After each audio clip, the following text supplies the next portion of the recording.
I was,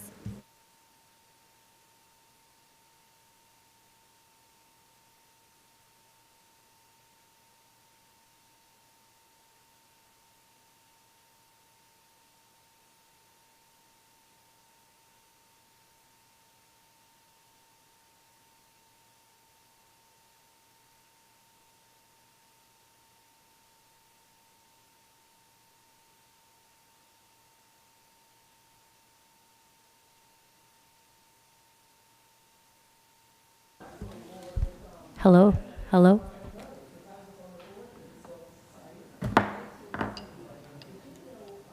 Elizabeth, David, do you think we should start? It's after 5.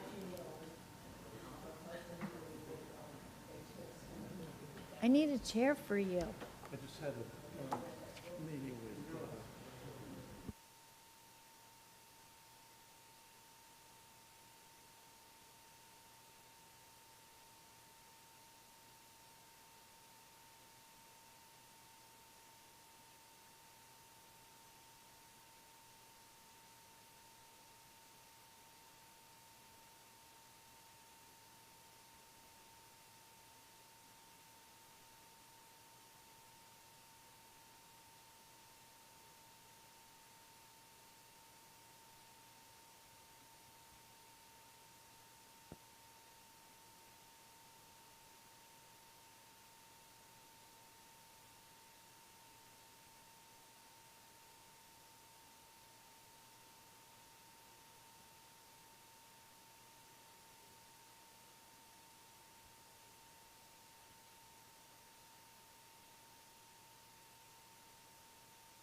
So you're going to stay down there?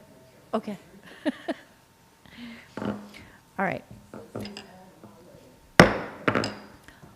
All right, welcome to the Historic Preservation meeting, September 30th, 2024. Pursuant to Section 13 of the Open Public Meetings Act, adequate notice of the time and place of this meeting was given by posting prominently on the official bulletin board in the municipal complex, 400 Witherspoon Street, a schedule of the regular meetings of the Princeton and special meetings of the Princeton Historic Preservation Commission for the year 2024, which posting is to be maintained throughout the year, and by transmitting a copy of such schedule to the Princeton Packet, Town Topics, Trenton Times, and Comcast Cable of New Jersey, by filing a copy with the clerk of Princeton, New Jersey. Thanks for coming. Elizabeth, do you want to do a roll call? Yes. Ms. Satterfield? Here. Mr. Shatskin? here, Ms. Howard? Mr. Pyle? Mr. Endersby? here, Ms. Friedman? Here. Vice Chair Shore? here. Chair Capizzoli? Here. Elizabeth, do you have any announcements? Maybe our schedule? Yes. Our next HPC special meeting is October 7th. And then if we need another one, it's the following Tuesday, which is, I believe, the 15th, correct? Like, Both at 5 o'clock in this meeting room. right, okay.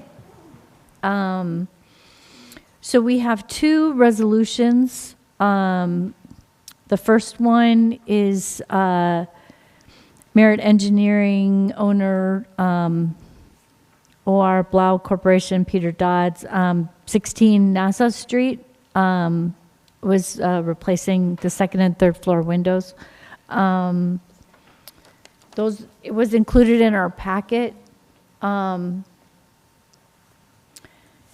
If there are no changes, would someone like to move to approve the resolution? Okay, thanks, Elric. Is there a second? Thanks, Roger. All in favor, say aye. Aye. Opposed? Motion carried. Okay, thank you. All right, second resolution is the application of Margaret and Dave on 138 Birch. So reconstruct the roof, install skylights, alter and replace window and door. That was also included in the packet. Would someone like to move to approve this resolution?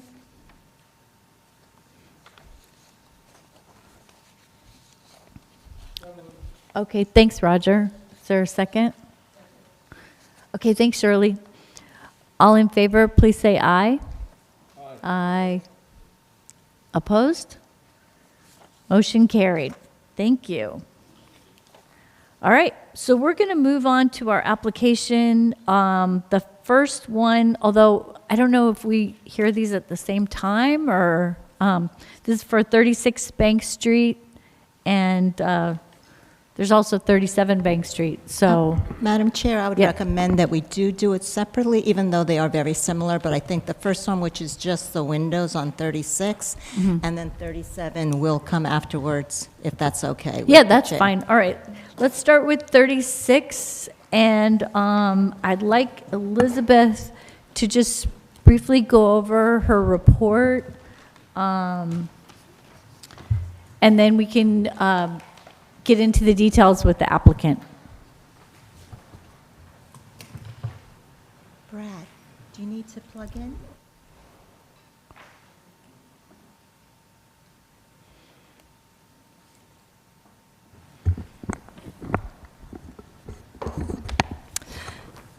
So this is for 36 Bank Street. The applicant, Brad Bailey, has filed an application for historic preservation plan review to replace the existing street-facing windows. The project site is identified as Block 19.01, Lot 3 on the Princeton tax map, with the address of 36 Bank Street, which is in the R4B zone. It is located on the west side of Bank Street at the juncture of the Hullfish Street. The property falls within the Bank Street Historic District of the Municipal Zoning Overlay Map, which is in a residential neighborhood. This district is classified as Type 2, which is subject to preservation plan review for any changes visible from the public right-of-way. So I'm not going to go through the history of Bank Street because I believe that we're all very familiar with it. I just want to remind the commission that they have adopted the former borough policy, which allows for a quarter-inch differential in window dimensions. In the window analysis in the project, you could see that there are two type windows, A and B, and the only differential difference of greater than a quarter-inch is the meeting rail on both of them. The original windows are wood, and the proposed windows are to be wood-clad. So the preservation review standards are within the report, and so I'm just going to go down to the comments and recommendations, because as the chair said, we'll leave it to the applicant to present additional information on their windows.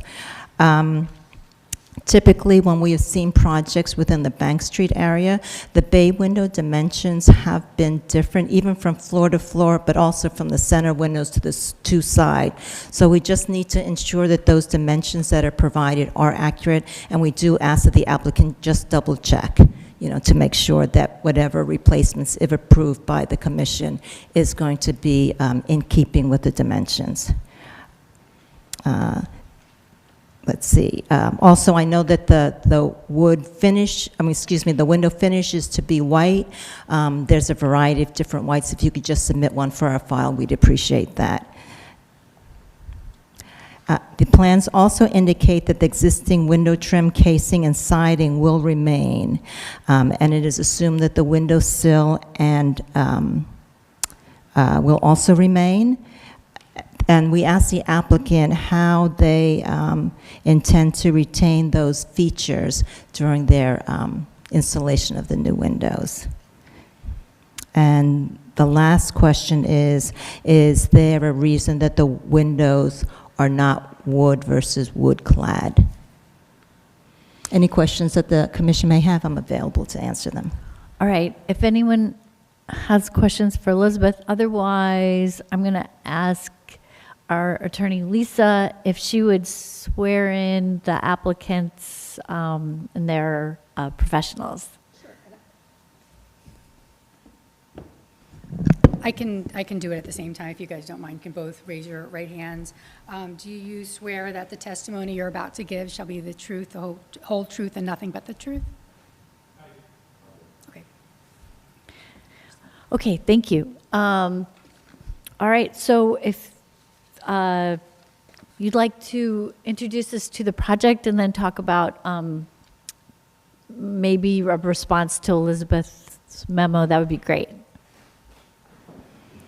Sure. Hello, everyone. My name's Benjamin Grace. I'm a senior associate with JZA&D. We're here in Princeton.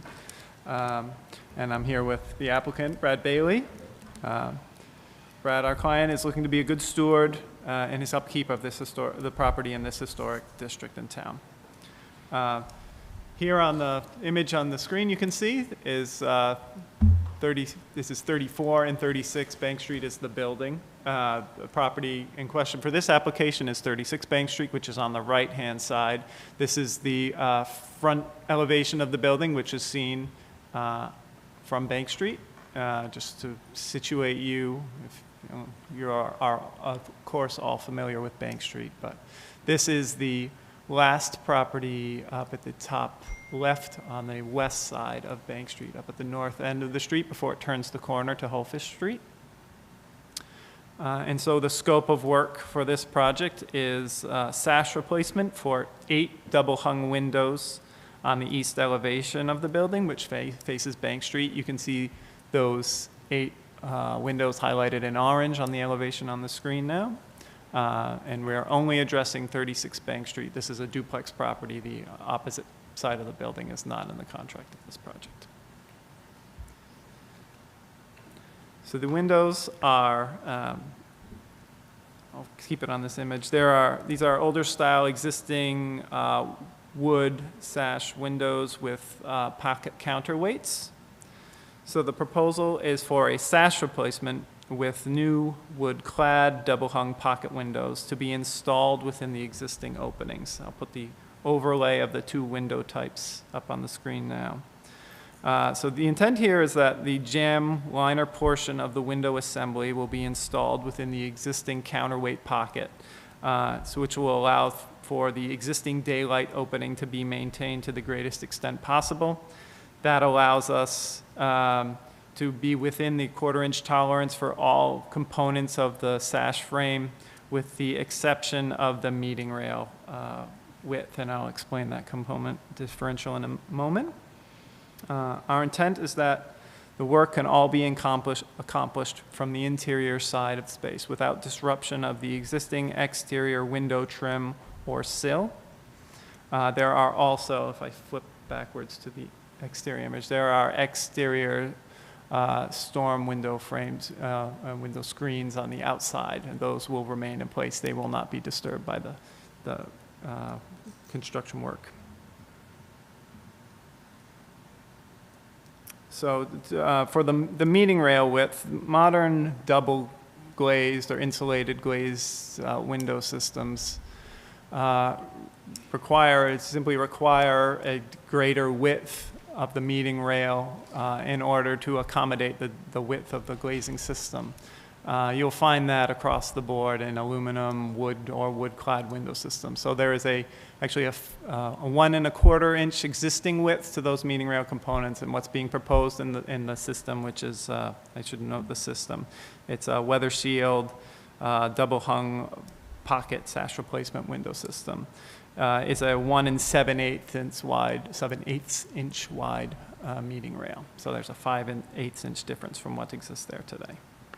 And this system is comparable or even as narrow as we can find in this type of window system for the meeting rail width. Let's see, I'm going to show you a pair of details that were on the drawings that were submitted, simply identifying the proposed dimensions for the top rail, the meeting rail, and the bottom rail at the sill. And on the right, you see the plan detail, which shows the intent for that jamb liner portion of the frame to be installed within the existing counterweight pocket.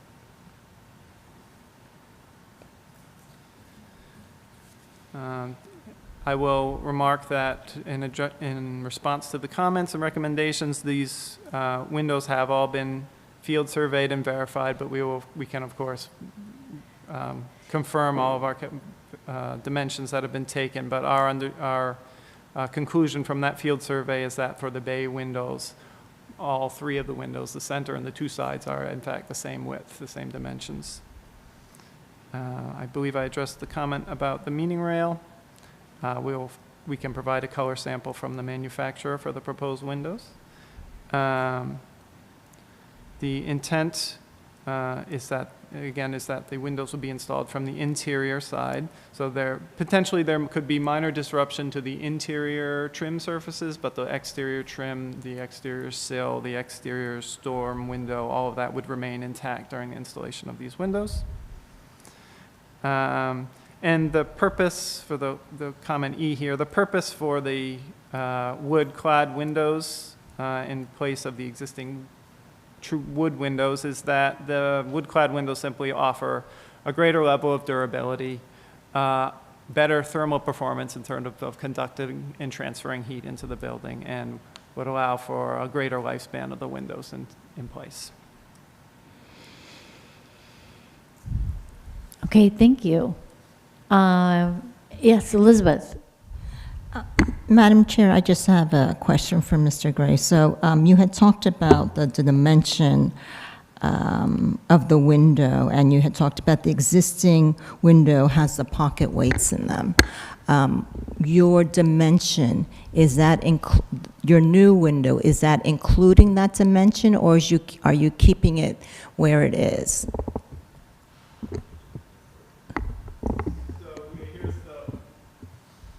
Sorry, here is the overlay above this. So that is the exposed dimensions that are what we are showing on this overlay. So the exposed dimension of the frame, both existing and proposed. So that's from jamb to jamb. So any dimensions I provide on this drawing are for the exposed frame components, not including the jamb liner, which would be concealed in the existing pocket. Okay, thank you. All right, so for all intents and purposes, if you're looking from the exterior, nothing is going to look different really at all, right? Yeah, I would say not from your perspective on the street level. Nothing's going to appear different. The only difference, again, is that 5/8 inch difference at the meeting rail. And for windows that are up 1 or 2 or 3 levels behind a storm window, effectively, you're not going to notice any change to the building. These are installed. Okay. I'd like to know if anyone has questions. I'm not really seeing any. If not, would anyone like to propose a motion or any other commentary?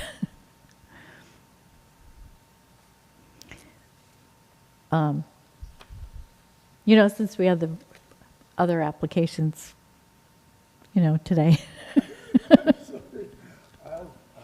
Okay, go ahead. Yeah, I will speak up in favor of it. Okay, so Elric, if you could use the mic because we're in this room and stuff. But Elric said he has a favorable impression of the application. True, So, took the word out of my mouth. yeah.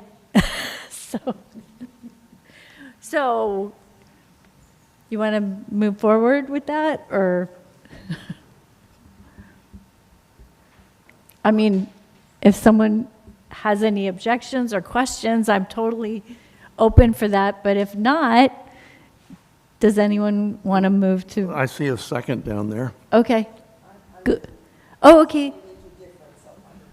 Okay, thanks, Shirley. So Shirley moves to approve the application. Okay. And Charlotte seconds.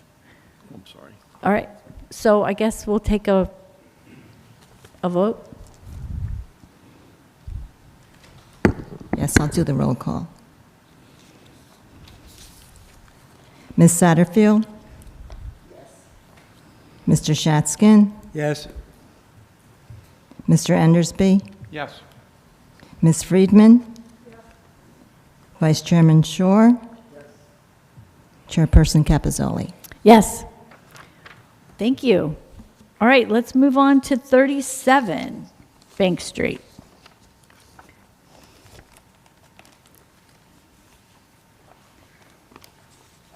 All right, Elizabeth, did you want to go over your report for that property? Thank you.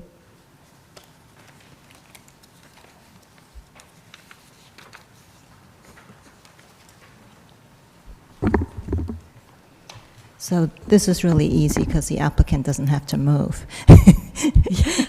I know, right? Mr. We're all Mr. set. Bailey is also the applicant for 37 Bank Street.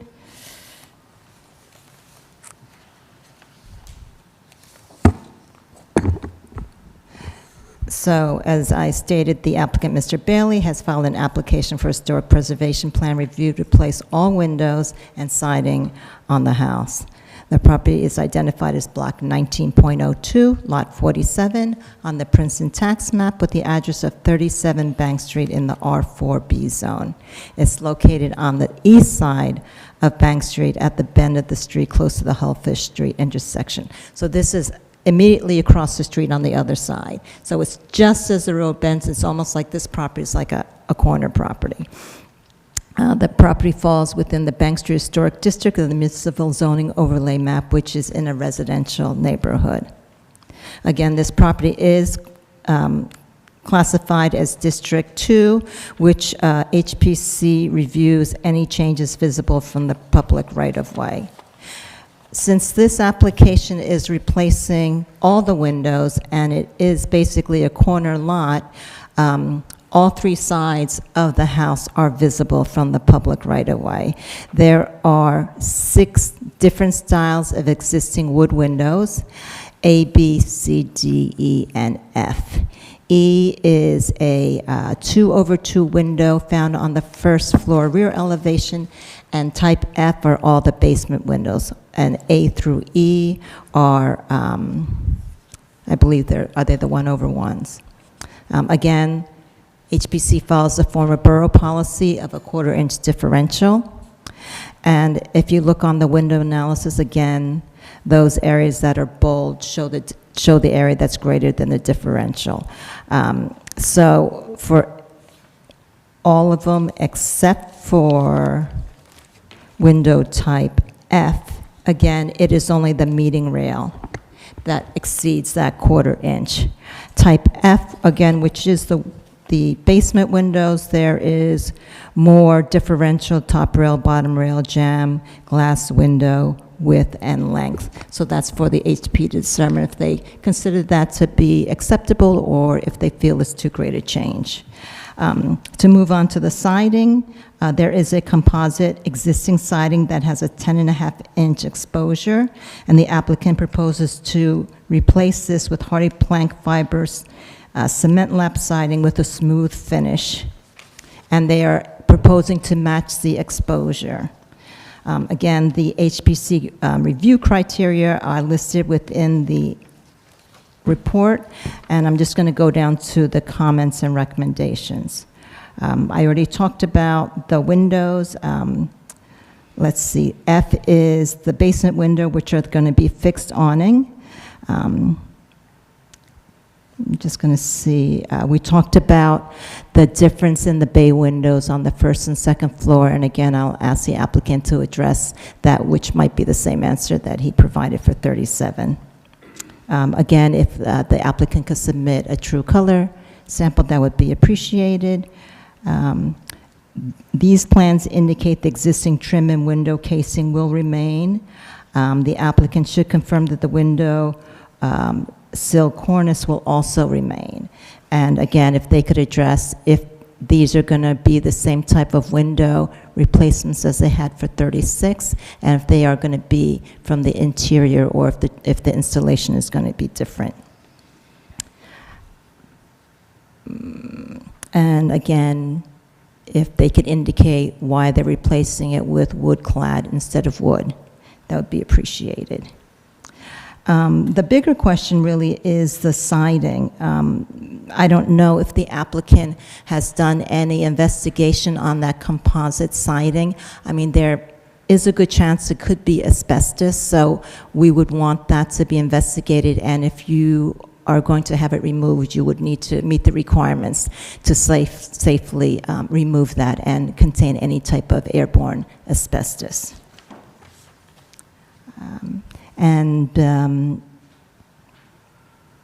Any type of information that might be missing on the drawings as updating the dimensions or anything like that, we would ask them to be updated, subject to the approval.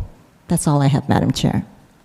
Okay, thank you, Elizabeth. I guess for technical purposes, do we need to swear in everyone again, or? No, I don't think so. They haven't moved. I would just remind you that you're still under oath. All right, thank you. I have a question. Yes, Elric has a question. On 36 and a half of 37, the trim is white, and so all the various components are white. On the one on the corner, however, you can see where the storm windows are different. I'm curious about the coloring. Are these two halves, if you're going to reclad them, will they be the same color on both sides? And when you've got a color like the one on the corner house, how do you make all the various exterior, all the various facets which are exposed to the exterior harmonious? All right, so I guess I'll turn it over to the applicant and his architect and take it away. Sure.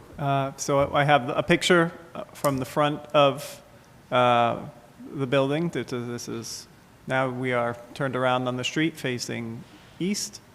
You can see the corner of the building here at Bank Street, and then the side which wraps onto Hullfish Street is also exposed to Hullfish Street. So this application is for 37 only, not for, I'm going to skip our map here. 37 only, not for the adjacent 35 Bank Street. So it is only for the left half of the building, and then this whole side of the building, and then wrapping around the back side, the rear of the building, which is also visible from Hullfish Street. So the scope of work, as was described, there are 8 double-hung windows on the front elevation facing Bank Street, which we would be proposing the same system that was described for 36 Bank Street for all of these double-hung replacement windows. There would be sash replacements in the existing opening. So there are 8 on Bank Street, and when you turn the corner to the side elevation, there are 9 double-hung windows on the first, second, and third floors of the building facing Hullfish Street, as well as 4 double-hung windows on the rear elevation of the building.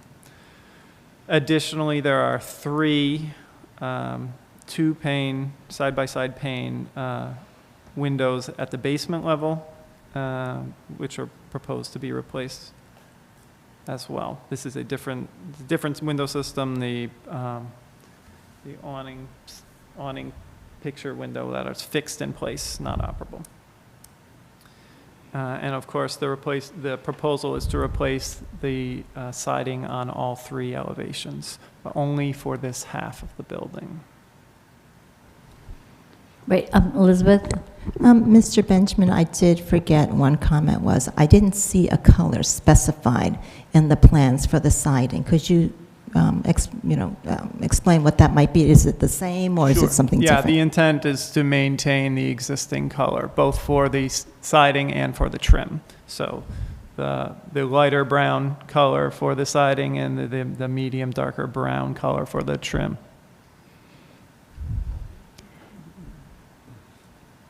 But what the surround for the storm windows there, that's, if you go back to the photographs, the upper left, you can see that I guess it's aluminum trim is treated differently. No? The frame, so if I show you, there's a picture on the screen right now which shows the existing, the middle picture on the top shows the existing storm window condition. Those storm windows have been painted to match the exterior surface of that storm windows have been painted to match the trim. So if and when the trim is painted, those storm windows would be painted to maintain that appearance. Thank you. So could you just quickly go into the whole reason for sticking with the 10.5-inch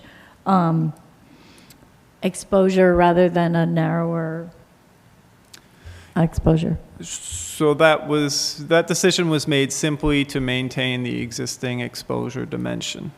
Now, we have recognized the comment made in the report that is not necessarily reflective of the historic period in which the building was constructed. And we've discussed, we're agreeable to adjusting that exposure dimension to a different, smaller, narrower exposure if that is deemed to be more appropriate for the building. And the recommendation in the report seems to be to look up and down Bank Street to verify what's in place right now. So we would be agreeable to making that adjustment on the drawings as part of this application. And the drawings would be updated then, correct? Yes, we would update the drawings and we would. So yeah, I'd like to get the commission members to weigh in on the siding with, it looks like the neighboring property also has a fairly wide, I think it's the same composite siding material. yeah. So, my sense was that originally, just to make it not look so different than the other side, they were going to stick with the wider exposure. And I don't know, maybe commission members have different opinions on what to do with new siding. Well, Julie, if I could ask the question, Yeah. is there a detail that I haven't seen of how the new hardy plank is going to butt up against the existing composite next door? I guess it would be on the Bank Street facade. How do they come together? Is there something that weatherproofs it?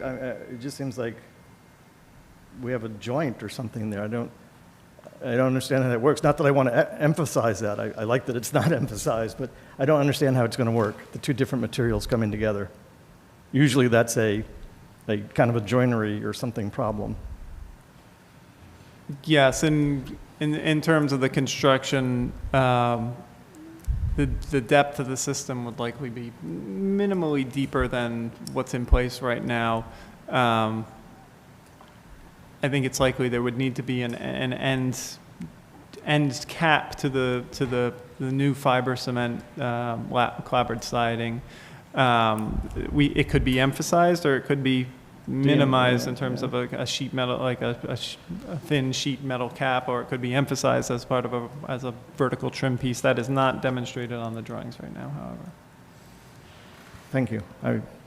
Thank you. So do commission members want to weigh in on whether or not to go ahead with the 10.5-inch exposure, or whether this should be changed?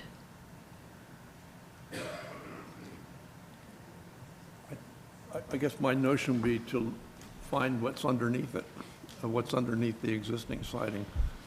I'm wondering, in fact, if there might be patterned shingles like there are in the gables on the other side of the street. Oh, I may address that. yeah. Oh, sorry. If I can address that, I can't be certain.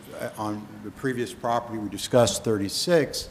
In the back, there were cedar shakes, and I took them off, and there was the existing original cedar Clapboard? boards, and it was quite nice. I've suspected that there's something similar under here, but I can't be sure. I don't know. I mean, I think that if you do find something, that that should point you in the direction of the new exposure if possible. So,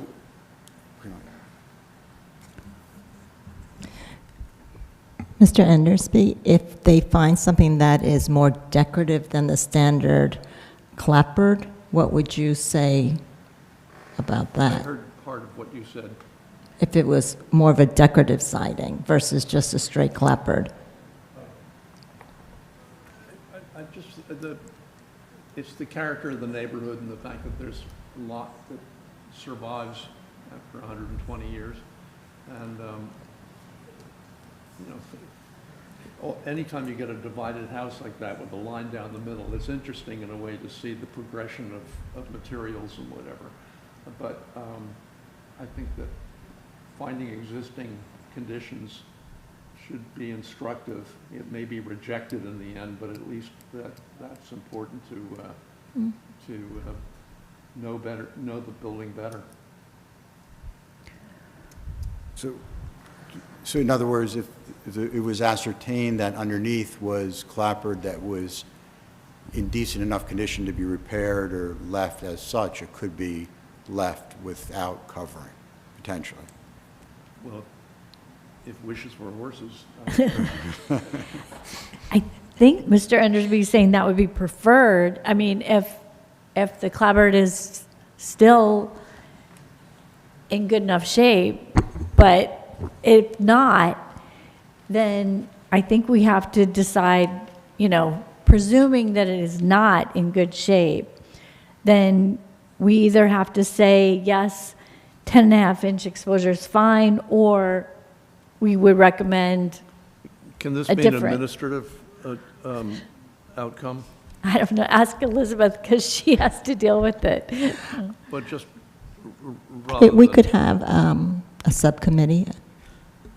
We could have Elric, you know, Before as we- a reference with myself to determine what's been discovered underneath and then go direction that way. So just approve it with an administrative component that it would get handled in the office with you and Elric. For the siding I mean, component. Yeah, sure, why not? And, you know, just find a small area and take off a couple of shingles and just to assess what you're dealing with. Could I, Thank you for thinking about it anyway. but before we go there, I mean, there is a period in this building's history when the look on both sides was maintained to be uniform. Maybe not historic, but if I'm reading this correctly, the existing shingles or siding that are there have the same pattern or size or reveal on both sides. And now and that obviously had to be a conscious decision of both owners at some point, or maybe a developer who owned both sides. But at any rate, I think that's, I think that's part of the building's history. And to, at this point, go and say, oh, we have now evidence underneath that there was different kind of siding, different shape, or different pattern. Maybe I just have trouble with that being discordant looking, but I think part of it is that there was a history when that siding was put up that it was to look the same on both sides. And I'm trying not to have my personal taste of what I think looks correct or not. And I guess I'm trying to be guided by the fact that what's there right now is the same on both sides. I guess the commission has to determine. Yeah. First of all, you know, you have to think about the dates of significance of this district. Obviously, these shingles were in the 60s, which is not of that date. And there are other properties in this neighborhood, if you walk or drive down, that you can see that these shingles are there, but then you can see some of the original siding that still exists where a lot of people have put a lot of care into it. I think in time, the people who have the shingle on the other side is going to have to replace it eventually. So I guess it depends on what does the commission want to do, that if they have information on the original siding, do they feel that they would prefer to do that and have the difference remain on the other side, or continue with the 9.5 exposure, which is up to their choice? You know, I mean, do you want it to look consistent, or, and the thing is, with the, I believe, the hardy plank, it does have a feathered dimension, right? And these composites are singularly dimensioned. So, to your point, David, I think that construction of marrying the two is important, that it's got to work somehow, whether it's going to be the hardy plank or you know, a different dimension clapboard. I think that that's a very interesting and important component to make it work, to be watertight, and to just function well. But then the second point is, what does HPC is going to be appropriate?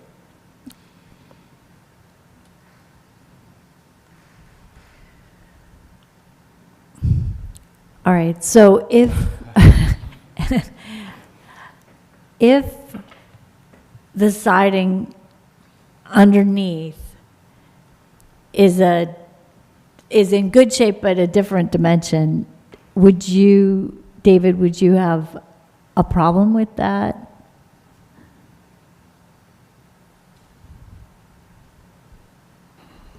I think that is my problem, but I don't know if it's a correct position. It just, visually how it's coming across to me, I just wanted to bring it up and see if anyone else has discussion on that. I agree with what David says in a way that it's instructive to see this. The crazy thing about, the wonderful thing about Bank Street is that they were all built at the same time. And it's sort of like a 1950s development where you go by 11 houses in a row, which are started off the same, and then you see how they've evolved over a longer period of time. And it is particularly true, I'm thinking of a New Yorker cover from a couple of years ago where there were two halves of a house and they were treated so completely differently, and you could see the character of the people, and it made for a more interesting streetscape. I guess my point was, though, that if you know what the original material, if in fact that is the original material, is one thing or another, that should be a factor in making that decision. I'm not trying to double somebody's the expense of doing this job or whatever from mandating it, but I do think it should be part of the consideration. All right, I think I agree. yes, Charlotte. Yeah.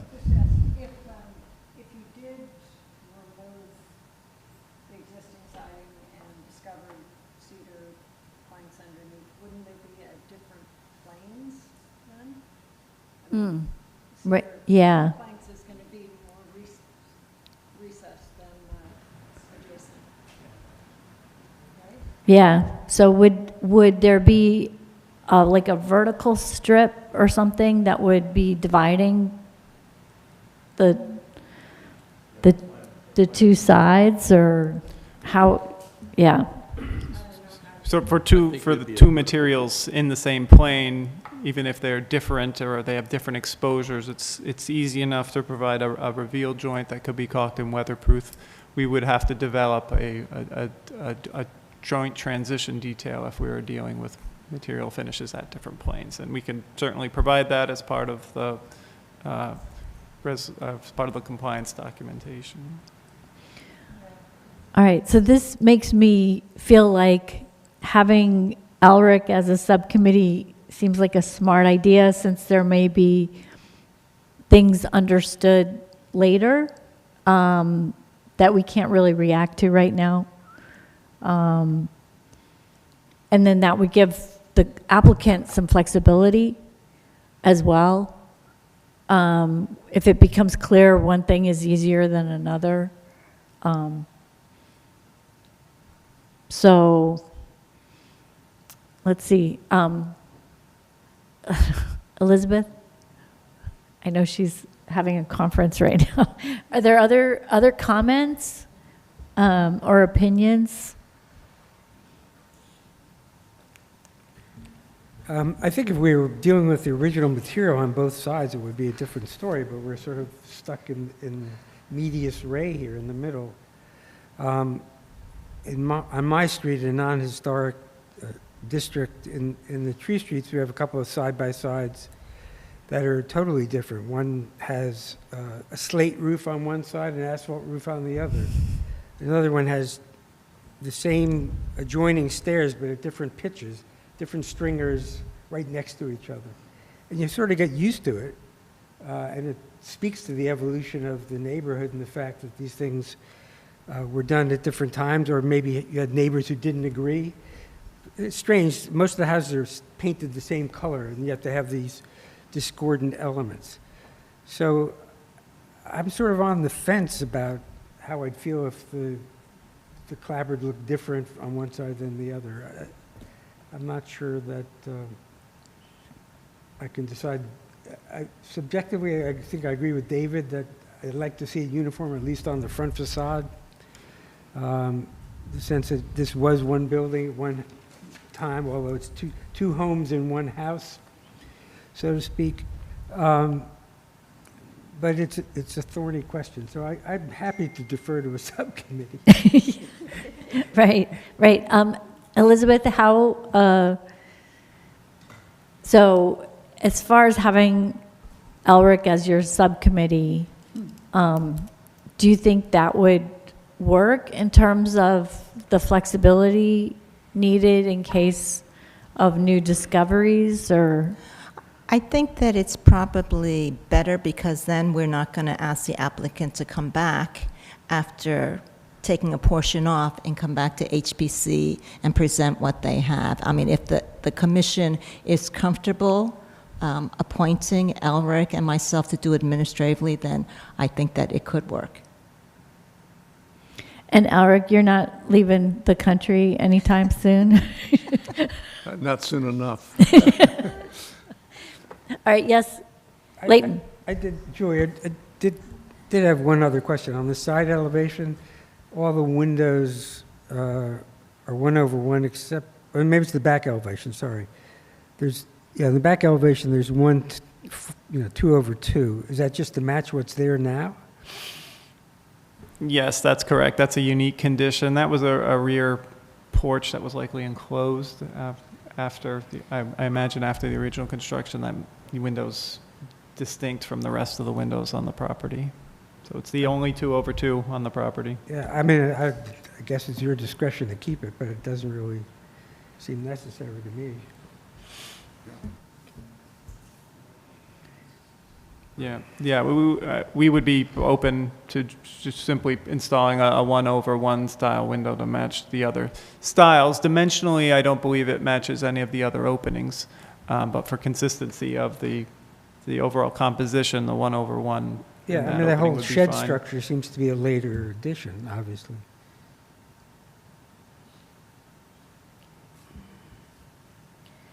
All right, so as far as the windows go, are there any other questions? One comment. Yeah, oh, sorry, Leighton, sorry. Yeah, Madam Chair, I'm just the liaison to this esteemed committee, so I'm certainly not trying to upset an apple cart, if you will, but, I'm somebody who was born and raised here, and I live at 230 Birch Avenue in the Historic District. I actually live in one of the 6 Rainbow houses.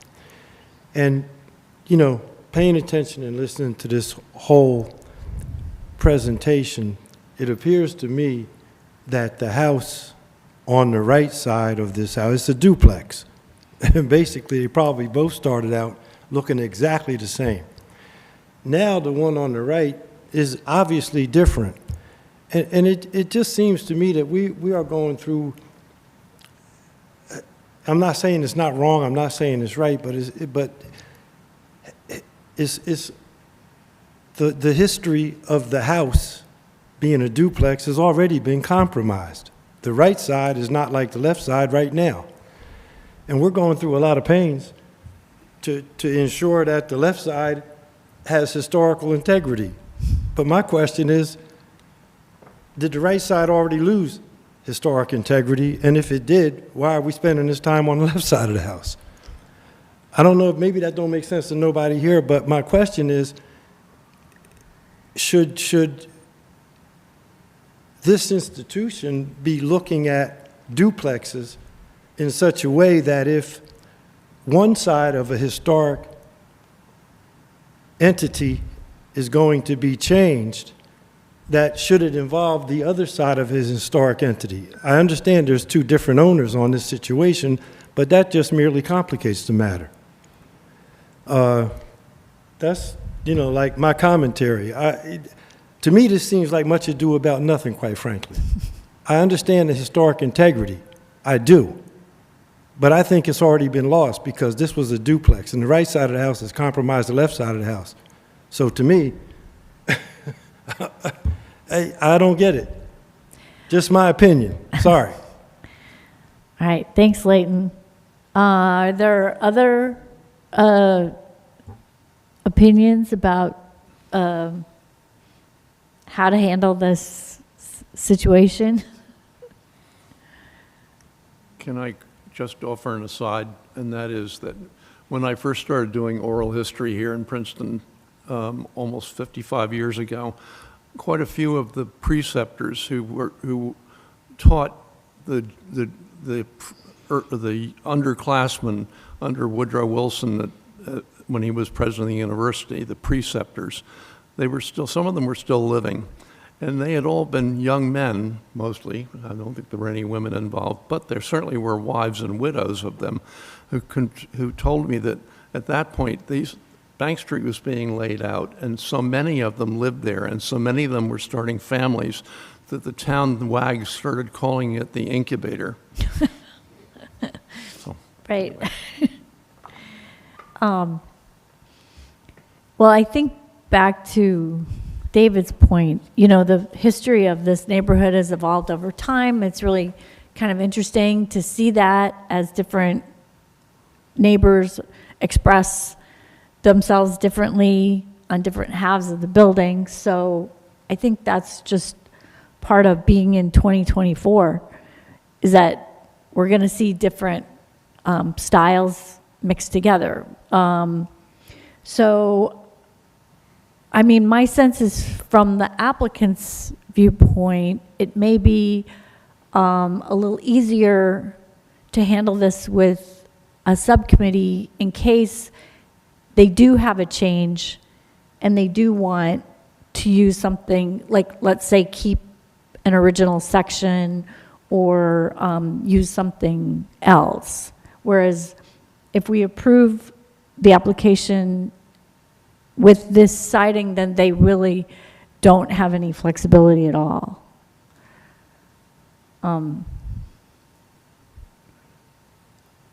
But I don't know, maybe how does the applicant feel about that? Thank you very much. Well, I think as a first order, I'd like, if possible, to separate the windows from the siding, because I'm eager to change the windows.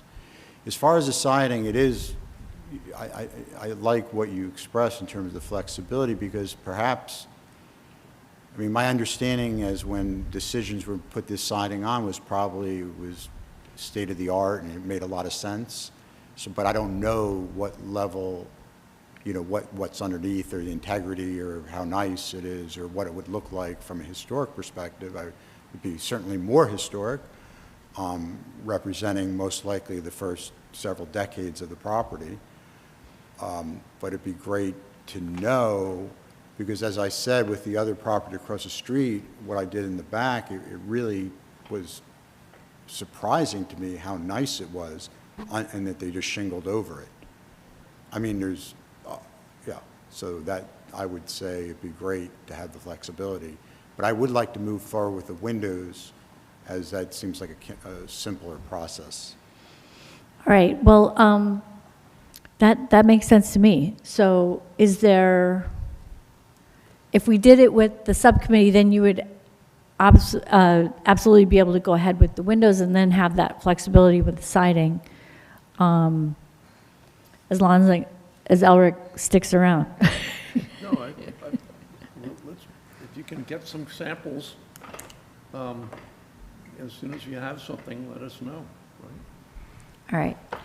Julie, So- would you like to try and put a motion together? Yeah. So I guess, and I don't know what the language has to be, but breaking it apart, the commission is comfortable with, approves the windows as proposed, and that before proceeding with the siding, to come back with whatever investigative work was discovered, taking some siding off, finding out what's there, and then sitting down with the subcommittee to find a workable plan to keep moving and not have to come back. I don't know if we put that part in there, but the efficiency is part of what I want to say. Mm-hmm. That sounds good to me. Is there a second? Second. Okay, thanks. That was Roger? Yeah. Okay, got it. All right. Let's do a vote. Ms. Satterfield? Yes. Mr. Shatskin? Yes. Ms. Howard? Oh, sorry, absent. Mr. Endersby? Yes. Ms. Friedman? Vice Chair Shore? Yes. Chairperson Capizoli? Yes. Thank Thanks you. so much for coming in, and good luck with your projects. And, we'll try to keep things turning around as quickly as possible. So just let us know when you need our help. Thank you. Okay, thank you. All right. All right, thanks so much for coming in, and we're going to switch.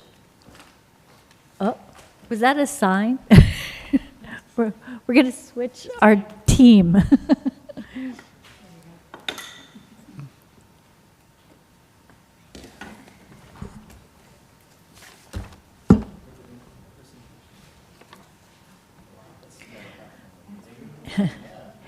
So the next applicant is Steve Wasco, the owner, and also Edwin Bryant. So the owner, 561 Stockton Street and 537 Stockton Street. It's a minor subdivision with variances, moving the existing house, building a new addition. This is the Historic Preservation Plan Review. So you guys are all set. That was quick. Thank you.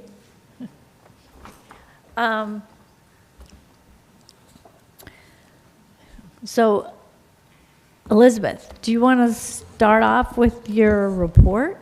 Yes, thank you, Madam Chair. So the applicant, Stephen Wasco, has filed application for a minor subdivision plan with variances and a historic preservation application for both to also move the existing house on his property and build an addition onto that existing house. The properties for the subdivision are identified on the Princeton tax map as Block 9301, lots 12 and 11, and the R2 T zone. These properties are further identified as 561 Stockton Street, which is owned by Mr. Wasco, and 537 Stockton Street, owned by Edwin Bryant. If the minor subdivision is approved, the proposed house addition and relocation of the existing house will be on Block 9301, new lot 12.01. Both properties are situated on the north side of Stockton Street, also known as State Highway 206, between the historic Route 206, Stony Brook Bridge, and Edgerstone Road. As a state highway, the road is well-traveled and quite busy, with no public sidewalks within the right-of-way. Neighboring properties are residential in the use. So as many of you might remember, the applicant came before the Historic Preservation Commission for a concept review on October 17th of 2022. This concept was in response to his damage from Ida and previous other damages from storms, which his house and property had sustained through the years. At the time, the applicant discussed collaborating with his neighbor on swapping land so that he could acquire land outside the flood zone area and move his historic house and build addition to that new land. The concept was well received and supported. So today, we welcome back the long-awaited return of the applicant with a minor subdivision plan and historic preservation application with a fully developed design to move the existing historic house and the addition. So this is a little bit of a convoluted project, and I know that Mr. Kennedy will attest to this. So the minor subdivision, first of all, it's going to create 2 new lots. And the reason that a minor subdivision is required is because the lot lines have to change because this exchange of land. The new lot for Mr. Waska will be, again, labeled 12.01, and the neighbors will be 11.01. His lot will contain approximately 34,000 square feet. And the existing house currently sits about 22 feet from the Stony Brook Bridge wall and approximately 7 feet from the current right-of-way line. The house will be moved to its new site about 100 feet northeast, and it will continue to prominently face Stockton Street with an ever slight skew to the west. This property is in Type 2 district, which is subject to preservation plan review from any proposed work visible from anywhere within Type 2 and from the public right-of-way. So virtually anything on that property is going to be HPC's responsibility to review. I'm going to pass over the history if the HPC doesn't mind, just to kind of move along. And I know that a lot of people know a lot about this, and I know that Mr. Endersby will provide his historic knowledge on this when we get to it. So just to kind of give you the history of what happened with this project, it was originally going to go to the planning board for a minor site plan application. I believe it was, Mr. Kennedy, was it September or? September 5th. September 5th. And the HPC chair, and we were advised by staff that this was only going to them for minor subdivision, and we should not look at anything else on the application, which had to do with the moving of the house. So the chair and I had talked about this, and we decided this could be administrative review just for the subdivision itself. It had come for HPC review. Everyone knew the house has to move, otherwise it's just not going to be standing there in the next storm. So it's just not going to be sustainable if it stays there. And if you had seen the memorandum that was sent to the planning board, it does state that if it moves, we were also told by SHPO it would no longer be considering a contributing property. But it didn't matter because it has to move. It just can't stay there because of the stormwater that's occurring. I guess it was maybe 2 days before the planning board meeting. They had decided, they had some concerns, because what happened is when you have the house moved to its new location, it has variances. It has height to setback variances, and I don't know what else there is. Mr. Kennedy? Front yard setback for both houses and height to setback ratio, and there is one which we'll talk about, neighborhood character. Oh, the neighborhood variance. character, right. That was really the biggest one that was identified in the, I'll say, the design of the design of the house that the board would need to grant or consider, but this board had not yet weighed in on the actual design. Right, so the concern that they had is they were going to review a minor subdivision, which had to do with no site development. However, it was going to trigger new variances with the site plan, which I believe would have to then go to the zoning board.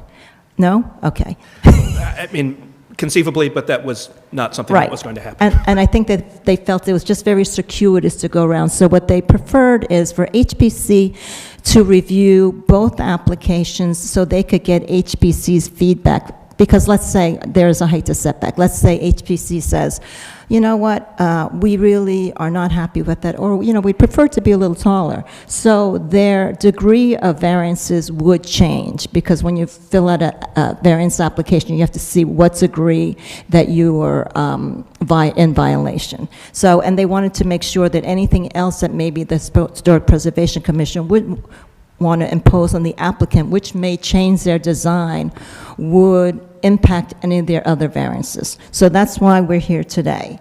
I believe that the subdivision itself is, I would assume, but I'll wait to hear, would be supportive, but I will go through the rest of the application. So as Mr. Kennedy stated, and as you could see in the report that was provided by the zoning and engineering officers about addressing all the variances, there is a right-of-way dedication that's required to the state.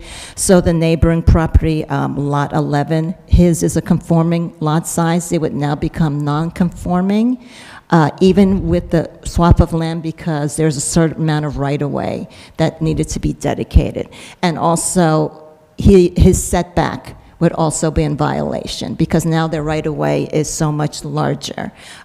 In addition to the existing house of Mr. Wasco's, his would also be in violation. So all of those, even though they're existing structures prior to it moving, now it triggers a whole lot of variances, which I believe the HPC would support, because obviously this is really for the preservation of the historic house.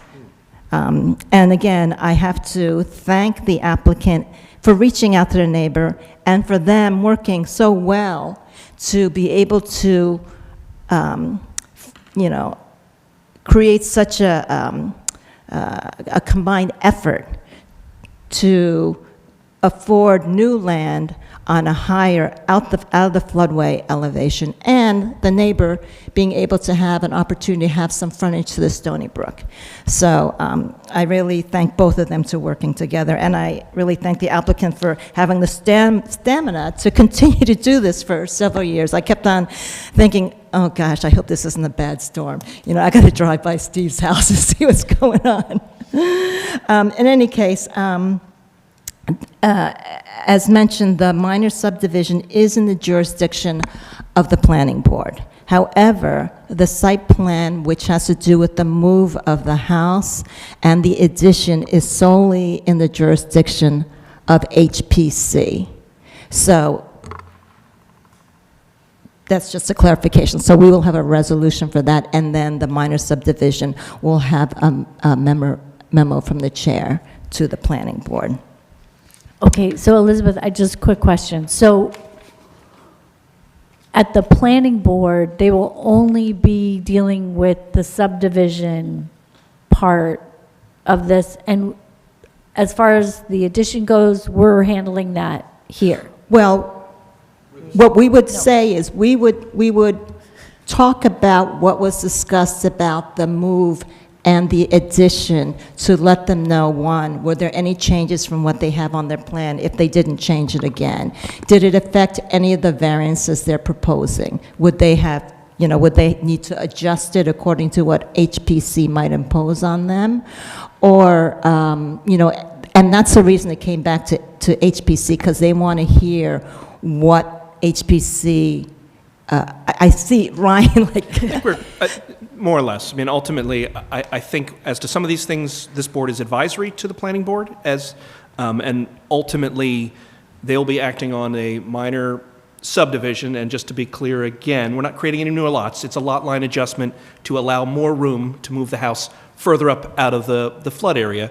With that, there are variances that only that board can grant, one of which does directly touch on the design of the home. So there's two kind of categories of variances.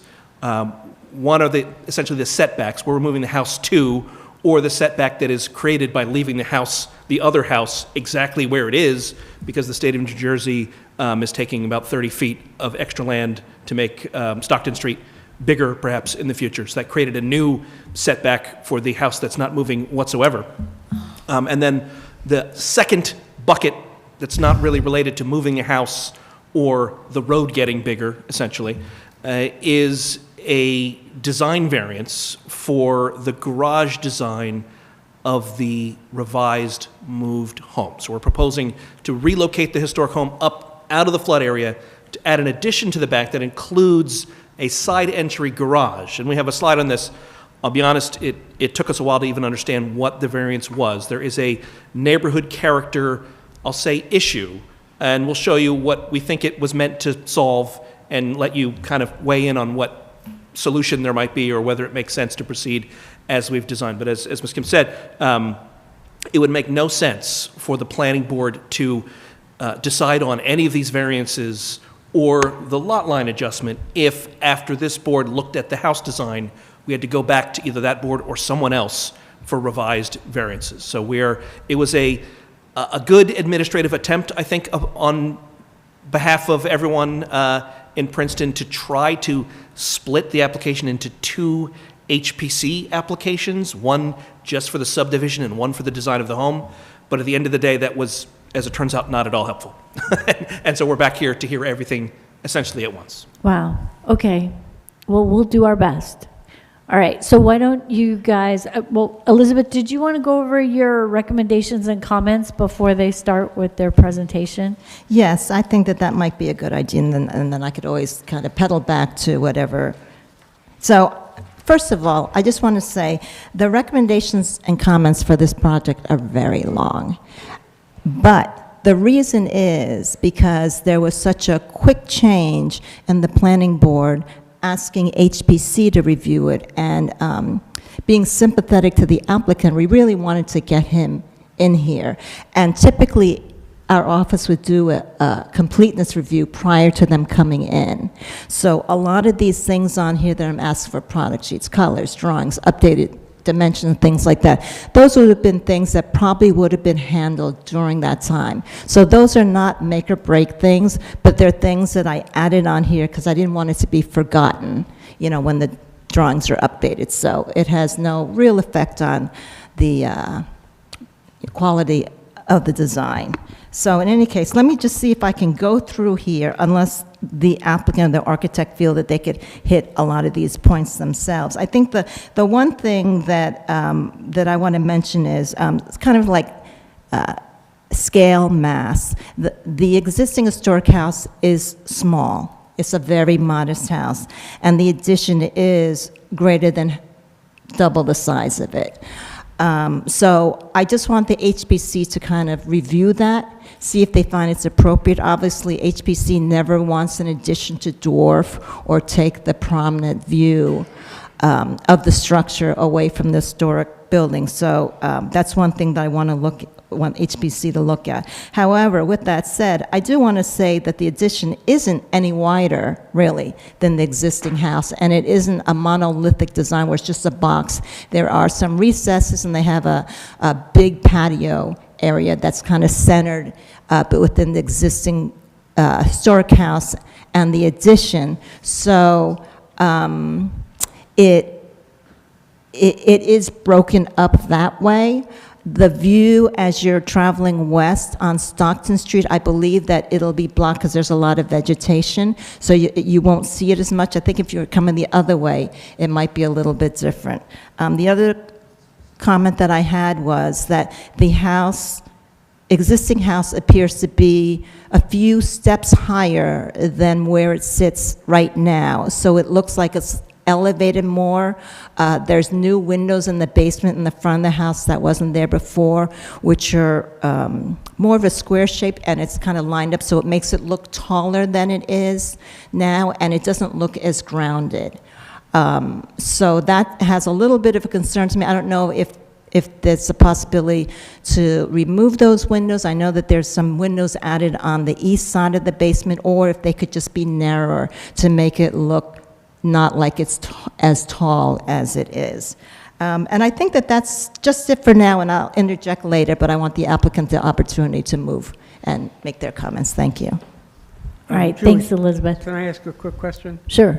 I had a philosophical question. I may be totally off base, but I read somewhere in the documentation that moving the house means it's no longer a contributing property? in It's the no longer district? contributing to the state and national register of historic places. So for the Stony Brook, this and the next door neighbor are contributing properties within that district. Once it's moved, it will no longer have that status, even if it's on the same property. That's why they wanted it raised, and I had talked to them, they said, well, I said, it's just not gonna, How does that affect the local district status? it doesn't affect the local district. Well, the reason I'm raising that is that I started thinking this as all new construction. If it's non-contributing, should we be shifting the paradigm and looking more as sort of a new project rather than an addition to a historic structure, if you're following my philosophic drift there? You mean because it's no longer contributing, it wouldn't be considered historic? I mean, I don't think, is Well, that, is that what why you- don't we hear from the applicant, see what they want to do, and then we can talk about it. All right. I said I might be off base. Okay. Thank you. Thanks. Ryan Kennedy from the law firm of Stevens and Lee for the applicant. To my right, your left, we've got two witnesses here, Max Hayden, our historic architect, and Steve Waskow, the owner applicant, or at least the applicant and owner of this lot. As Ms. Kim said, we were, sure, please. That's okay, Madam Chair. Please, go ahead. Gentlemen, please raise your right hands and solemnly swear the testimony about to give us the truth, the whole truth, and nothing but the truth, so help you God. Yes. Madam Chair? Yes. Thank you. Thank you so much. So as you heard and read in the memo, this has been a long path for this applicant to lift up and move physically this historic structure to another part of the property. In fact, another part that does not yet exist because we've gotten permission from the neighboring property owner to essentially adjust the lot lines to make room for this, to lift it up out of, the magic number is 77 base floor elevation. We need to get everything up and over that. So we'll show you where that is, why we're going above it, and show a little bit of the aftermath, unfortunately, from Ida. With that, maybe we'll start going through, just our slides here. Okay. Maybe I'll start with Max. This is the blue arrow points to the property, both on the R2T part of the zoning, as well as we'll show a historic map in the next slide. And the property's located within the historic district. It is contributing. Part of it is said to date to 1701. It is a very modest structure. We designed an addition that really provides a backdrop to the historic house and provides usable space. There's a link that has a kitchen and a little bit of a dramatic loft area, and then there is a bedroom towards the back and a guest room and bathroom facilities. There is a garage, two-car garage. We've stepped it back to try to lessen the massing of it. And truly, we wanted to provide the addition as a backdrop to the front. I mean, with every pun intended, it's a perfect storm. We've got not enough property to move the house out of the floodplain. We have a sloping site rising towards the rear, and to not dig the garage into the hillside, which could potentially cause problems with drainage, we've raised the front of the house up. What Ms. Kim pointed out was that it looks less grounded. Well, the damn thing's only 14 feet tall to begin with. And pardon my French. And pardon my pimple. I'm immunocompromised. I have some treatments going on, and my prominent proboscis grew a pimple in honor of your meeting. I don't think the basement windows will be that visible because Steve will probably do some landscape thing that will hide and make the building appear a bit more grounded. We really did try to break up the mass. We didn't want to replicate the existing architecture. I mean, Secretary of the Interior standards say, don't replicate it, be sympathetic to it. You can express a different language, and that's what we've attempted to do here. We want to paint out the addition, make it blend into the hillside, We want to change the detailing, so it's really not a replica of the other detailing. The siding will be a natural siding to mimic, but be a different scale of the main house. And we've just tried to change it up a little bit. With regard to the neighborhood characteristics, we'll get into that a little bit later, but that's a brief overview of the house. And Max, or Steve, again, looking at an aerial photo here, these are the two properties we're talking about. Steve's is on the left-hand portion with the existing house, and your neighbor's property is here to the right, and this is the unfortunate proximity to the creek. Again, Max, we'll go to you, then we'll switch up, Steve, and have you talk a little bit about some of the existing conditions. But again, this blue arrow points to the historic home that we're about to relocate on the lot, and then the kind neighbor who's able to allow us to move the lot lines, but his home at 537 stays exactly where it is. Is that right, Max? That's right. All right, so Steve, maybe it's a good time to switch over to you. Maybe talk a little bit about your journey to get here and unfortunately what happened with the hurricane. So a lot of you know I've been here in this house for 30 years. Yeah. 33 hurricanes, and the picture on the left is 14 months before the most recent flood where I had just restored the exterior. And the right picture there is before Ida. I had bought, 2 weeks before, there had been a water that came all the way up inside that barrier there, so I bought this long 60-foot barrier thinking this would keep the water out of the house, but it was 44 inches over the back deck there. We have some other pictures to show, and in the last 30 years, just keep getting worse and worse. Dr. Craig, who lived in the White House next to me 30 years ago, when Floyd flooded the house in '98, he said it was the first time he ever saw the house get wet in 47 years of his being my neighbor. And each storm gets worse and worse and worse. And so 13 years ago, I was with Elizabeth talking about moving to my present driveway, but that would not that would not have saved it from the last storm. Then I got into the crazy idea of moving onto my neighbor's property, and I'm learning a lot about the DEP and regulations, and I'm hoping to get to the finish line. So these show, unfortunately, just the immediate aftermath of the flood? This is real time during the night. This is the water coming up as I'm sitting in my car at 11:30. I abandoned the house at 11:30 at night and pulled a car out of the garage just before the garage flooded. And this garage was 33 inches at its deepest, and it's like the Titanic. The lights never go off in the fresh water, in the circuit breakers in the basement. That is the picture on the right is the Quaker Bridge Road, and at the peak it was cresting over that parapet wall for the bridge. And my house is set below the grade of the road there, so really. And there it is. That's about 1 o'clock in the morning. What's that? That's the foul of moving water and not snow. Exactly. Looks like snow. Yes. And there's my new al fresco office with the wall missing. And structural engineer actually said if the wall hadn't gone, the whole structure may have gone because it was on the verge of floating off the foundation. Wow. And that's about 5 o'clock in the morning. So the water had receded a bit at this point? I'm standing on the Stony Brook Bridge because it was dry at that point taking these pictures. And that's the deck I've said. The water was 44 inches above that deck at its height. Wow. Yeah.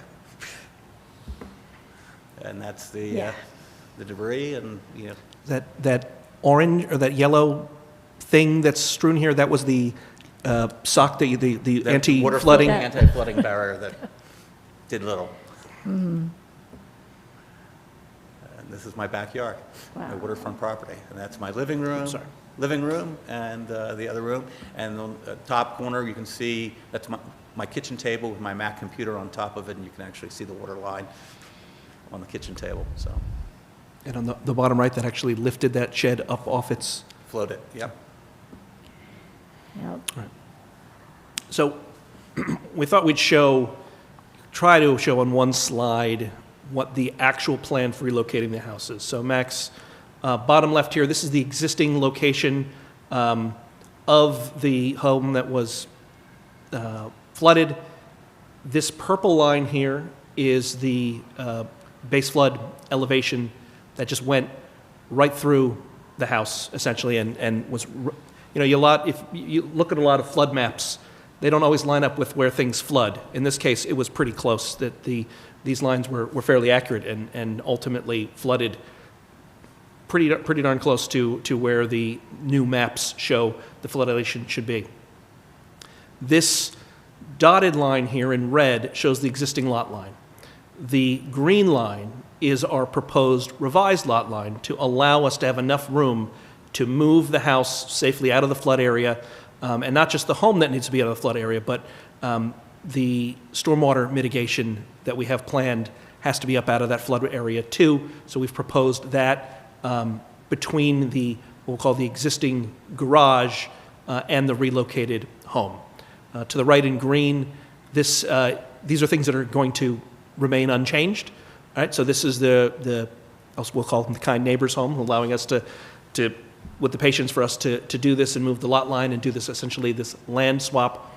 And then the thing that threw a little bit us all for a loop here, this yellow part is the right-of-way dedication that had been requested for Stockton Street from the state. So essentially, the existing lots went all the way down to this bottom line here, and we now need to cede the yellow for future road usage. And while the greenhouse here to the right is not moving one bit, we have new variances for front yard setback because the front setback line has moved. The house doesn't move, the road isn't moving, but our lot line is moving. So that affects the height to setback ratio and the setback, but nothing is actually happening with that adjacent home. We also have the sewer line to the left of the existing You line. feel free to say it. There's also a sewer easement to the left of the dotted red line. You'll see the two manhole covers that goes up to Wynant Road, and that's owned by the township, so we had to stay well away from that, so that further dictated where we could put the house. Again, this is the same map but just without any, without the helpful, we think, colorization to show what we're doing and what's moving and what's staying as is. The setback variance that we're looking for the front yard at about 38 feet in the new location is actually quite a bit further from the road than the current condition. But again, because of the nearly 30-foot right-of-way dedication, all those numbers are, I'm going to say just made up at this point, but they don't make any sense. We're actually getting further away from the road, but unfortunately, every time you do one of these applications, the state has a chance to grab some more property from us. That's also the reason why the lot to the right, the neighboring lot, even as reconfigured, the idea is to basically keep it the same space, but because we lose so much square footage with the right-of-way dedication, it actually is now no longer conforming for lot area, unfortunately. So here's the summary of the variances that we need. As we started off saying, the main bucket of these are a function of the right-of-way dedication. As we move the lot line back towards the existing home, these new variances are essentially required for height to setback ratio for the existing home and front yard setback for the relocated home. And then the lot area changes. We were quite close in the before condition, but in the after condition, so much land has been taken, we need those variances. There is also, I'll say these, the technical thing for the planning board to deal with, because we can't move the house and do the subdivision in the sequence that makes the most sense, we actually have to do the lot line adjustment first, which causes actually a slightly different temporary bucket of variances for the existing home. Planning staff has been very helpful with that and are supportive of that, but we will essentially, assuming we're approved in advance here and the planning board hears this, we will perfect the subdivision to move the lot line, then move the home. And in between those two periods, there's a different set of variances because the home is now non-conforming in a slightly different way to the adjusted lot lines until it's moved to its final home. There's also, and we'll talk about this at the end, one variance that is, we think, squarely in your purview for feedback to the planning board for the neighborhood character garage variance. We scratching our heads at it, we didn't quite understand what it was to begin with, and we hope you agree it's a problem that ordinance was not looking to solve. But we'll talk about that in some depth and look to get your feedback on that design issue, certainly. Excuse me. Max will go through, we've got the revised elevations here. We'll start kind of talking through those if you'd like. Mr. Kennedy, also, I believe if the applicant went just for the minor subdivision first, instead of hearing what HP had to say, that the new subdivision, the right-of-way line would go straight through Mr. Wasco's house. More or less, yes. Yeah.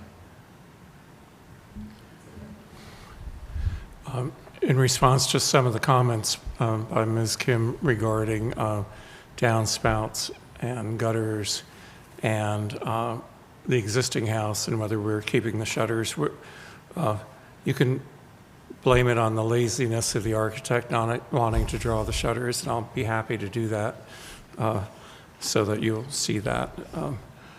But the shutters are to remain, and we're not touching the main house except for the compromised wing on the left. It was a very narrow addition. You step down into the room, and we are extending it, I believe, 5 feet, and still keeping it within the character of the house.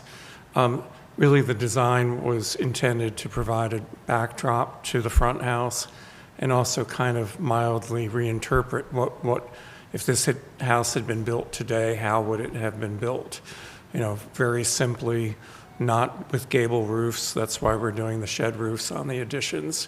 And, you know, truly just a fairly clean geometry with a little bit of stepping in and out.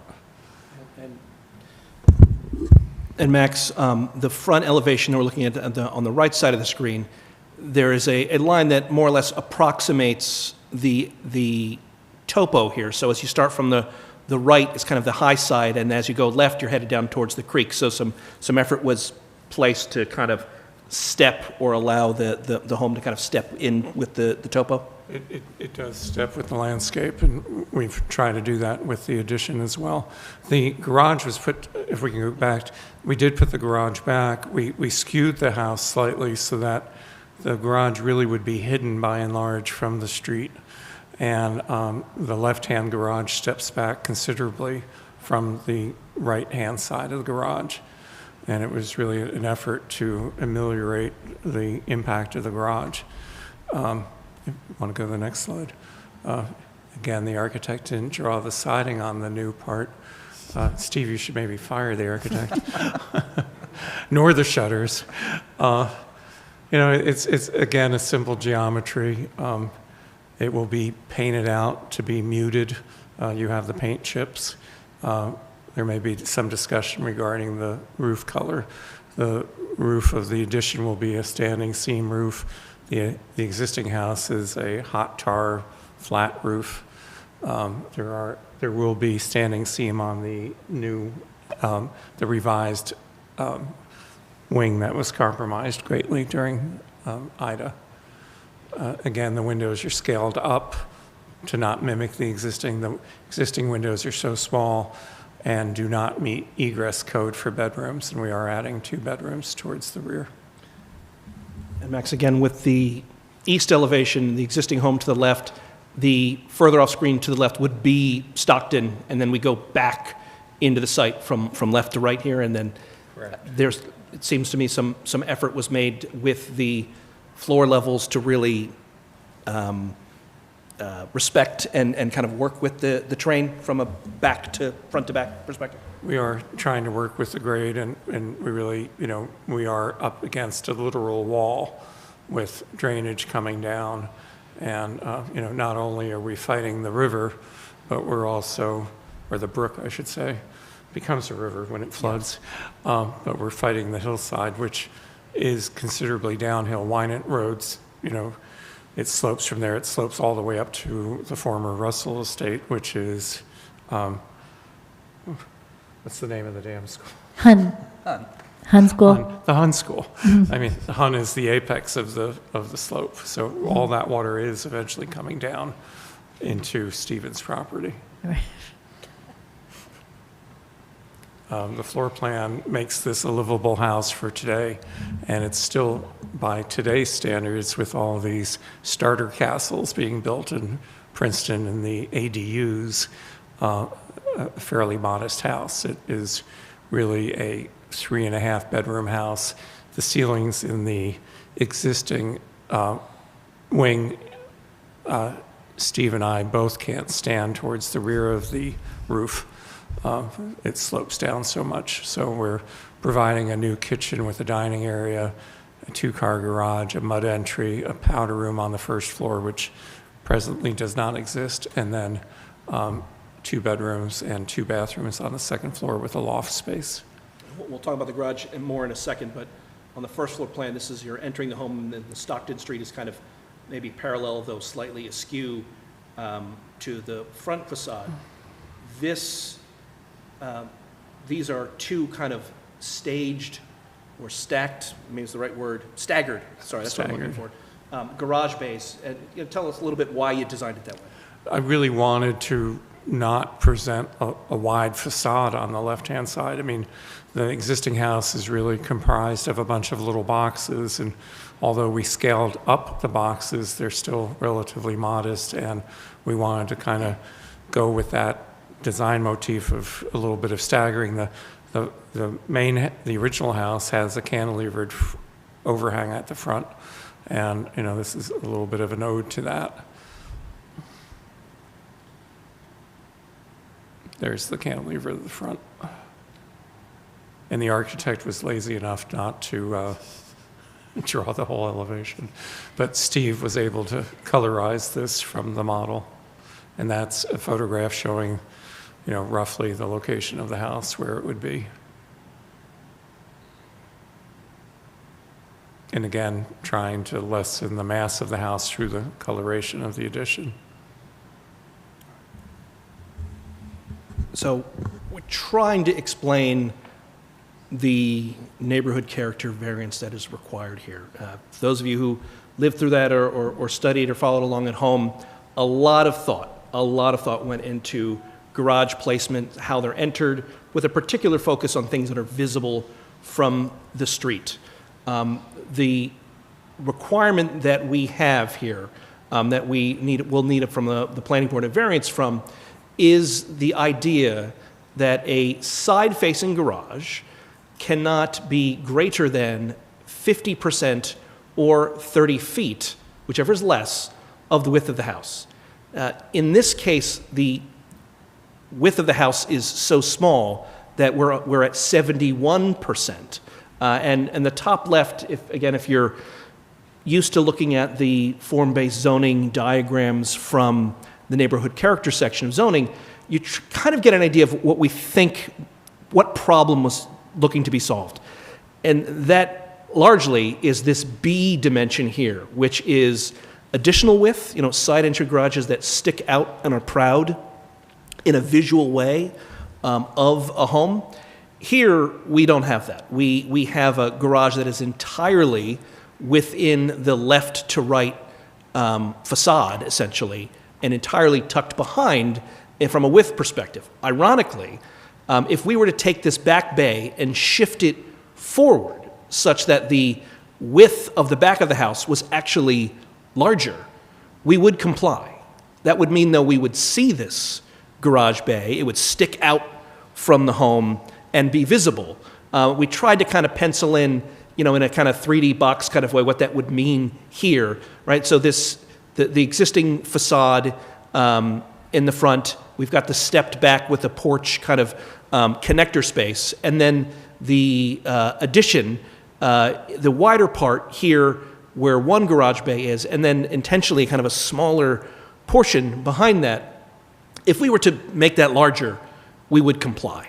But the thinking was that the whole plan here is to hide this garage, not have it stick out or to be visible from the street. And that's evidence, I think, in everything from both tucking it and having it smaller than the width, and the house being, I don't know what, Max, if you had a percentage of it, but angled slightly so that even as you're approaching it along Stockton perpendicular, you're less likely to even see the back of the house here. Any other comments you'd like to make on that? Well, and truly, when you look at the original depth of the house from the front to the back, our addition is staggered and broken into two distinct pieces, and each piece is considerably narrower or less deep than the front of the house. So, we may not comply with the letter of the neighborhood characteristics, but I think we're really complying with the spirit of it. And I'm looking at, the B width up there, and I'm like, that's not our situation. That diagram really isn't pertinent to this application. Right. So with that, there was a couple of other comments. I believe we can meet all of them either now or through or with compliance. Just to be clear, what we were calling, not the newly constructed garage. Let me go back a few slides just to the colorized map here. This green structure here, there's some question about whether that would remain. That is the intention to keep it as is. That's some historic value, we believe, as well, and we're not looking to take that down, or it's just not particularly usable as a garage anymore. Is that more or less correct? Storage unit. Yes. It's for boom storage. Boom storage, yes, exactly. As far as the materials and color samples go, that's something we'd be able to comply with. Has there been thought yet onto the foundation concrete color? Have you gotten to that point? We haven't really thought about that, but we're happy to work with the commission on an administrative level, and we'll be happy to submit colors to you for that and work with you in what you think would be appropriate. Along with that would be the downspouts and gutters, more trim details, product submissions. I tried in vain to bring a piece of the Paulownia wood, which was originally grown in China and now is being grown here. It doesn't warp, chip, craze, crack, or splinter, but it is a natural product, and it tastes just like cedar. So, have you made a decision yet on the type of garage doors that you would be used? And if not, would you be willing to submit them for approval? Absolutely. yeah, my intention for the garage that's proud of the other one was really to do a door made with siding to match the existing, to really blend it away. But we're happy to work with any of the points that Ms. Kim points out. And then maybe finally, though I'm sure there'll be some cleanup items with questions, but as far as I'll say the elevation of the home compared to its current location, we'll just talk another minute. I think you mentioned, Max, about how the addition and the top of the new location kind of dictated how you've built the home or designed it into the hillside, but maybe talk a little about that and I think the net effect of perhaps an additional stair in the front. There will be a stair necessary to address the front steps. As I said earlier, in the model doesn't really reflect, the model has deflated somewhat over time. Blame the model maker, and you're looking at him. But I think we can lessen the height with landscaping. I really don't want to make the basement windows narrower, because when you look at older homes in the area, the basement windows, and they're not drawn here, really match the width of the window above. So I think, if we're trying to ape some historical accuracy, we want to keep them the same. But I think there are ways to make this feel a little bit more grounded, and truly we can manipulate the grade a little bit more. We are somewhat hindered by how much we can cut and fill and not create more areas where water can't drain, but we're more than happy to try to lessen that. I don't believe the roof is 14 feet, because if this is 14 feet, that would be like that much higher. So I think we're considerably less. I think with the gable sloping down this way, it really will act as a background, and with the color that we've chosen, if you approve it, it really is a taupey, beigey gray color that really will recede into nature. Mr. Hayden, you had two different colors that were submitted for the roof. I think that we just want clarification on which one it is. There's one that was one of the samples that was provided, and then there was another one that was shown in the product sheet. So just for I consistency. think there were some discussions still, because the existing standing roof is like Battleship Gray on the room that's being rebuilt on the existing house. So Oh, on it's a the shed? Yeah, on the shed. Okay, On that- the shed side. So whether we were going to do the same kind of gray on the Wh- addition. wh- Which we can. I mean, there's no Just for- magic yeah, thing, you know, and whichever we're happy one. to work with you on that. I mean, the whole idea is for the addition to recede. So if it's a darker color and a different shade and you, we're more than happy to work with you on that. All right, wow. Well, thank you. Thank you guys for really all of this process. Steve, did you want to I have just wanted some to say one final thing remarks? that, David could attest to. Where our houses are, we're not a tree-lined street. People streak by our house at 60 miles an hour. So I almost defy anybody to drive by my house and tell, you know, where exactly something is like that, because we are on a fast lane out there. You know, Yeah. one thing you just alluded to, and I don't see it, but I'm sure you've thought about it, tree mitigation for a storm runoff. Are you going to put a bunch of trees around your house, which would be probably a very good We have a idea? number of ashes we have to take out to prep the site, and some other trees, and we've already been in front of Taylor. Talked to him. He's been out to the property twice to look at the trees, and Yeah. he's told me what needs to be put back in after the fact. And He's got the right And- native species.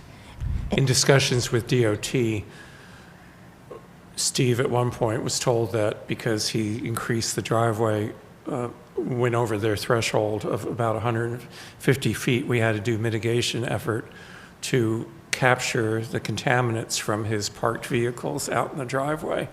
To which I said, you have 18-wheelers contaminating every single day. the storm drains, the existing storm drains for 206 go across my property, so 10,000 cars versus 3 cars that are parked. But the fix was to plant a tree. So we're definitely planting that one tree, if not many others. Well, first of all, there is a famous video that shows, I think you took it right at the height of the storm, where the wall is like detaching. Well, I don't have And- that action, Yeah, but I it- do have the water flowing through the It's a property. miracle that this house is even still there. It really is. And the fact that we can do something is really a great thing. And I feel very sorry that all of these regulations have conspired against you because you're just trying to survive. And that's the essence of time, because Yeah. we've all got this invested in this. One storm could negate. I know, could and just negate like it. Elizabeth, every time I see a big storm, I'm like, oh God, I hope it's really And we- far from Steve's. And we've had, in the last 2 years, 4 rain events that brought it within, 3 feet and put half a foot of water in my basement. Yeah, which is not- yeah, and as we can see from this past storm, Yeah. they're not going to get any Exactly. easier. So are there questions for Steve on the design, on any issues you see with what they've proposed? I just had one question, and I think it's an easy answer, but the new house, the 2 houses put together, is skewed to the new house is not, the facade is not parallel to Stockton. Correct. You skewed it a bit, and that is because of the lot lines and the setback necessitated from those lot lines. And aesthetics for living in the house and have a patio looking at the stream, as opposed to having a patio that faces the stream and not looking at the rush hour traffic coming over the Stony Brook Bridge. If the whole structure were perpendicular, the aesthetics of living in the house I would not see. be as nice as just turning. Plus, it diminishes. Max could speak this. Diminishes that whole long side from the sight lines, twisting it a little bit. Okay, great. Well, I just commend you on the thoughtfulness of the And I believe presentation it's and, less than 5 degrees. I mean, historic guidelines say keep it within the same orientation.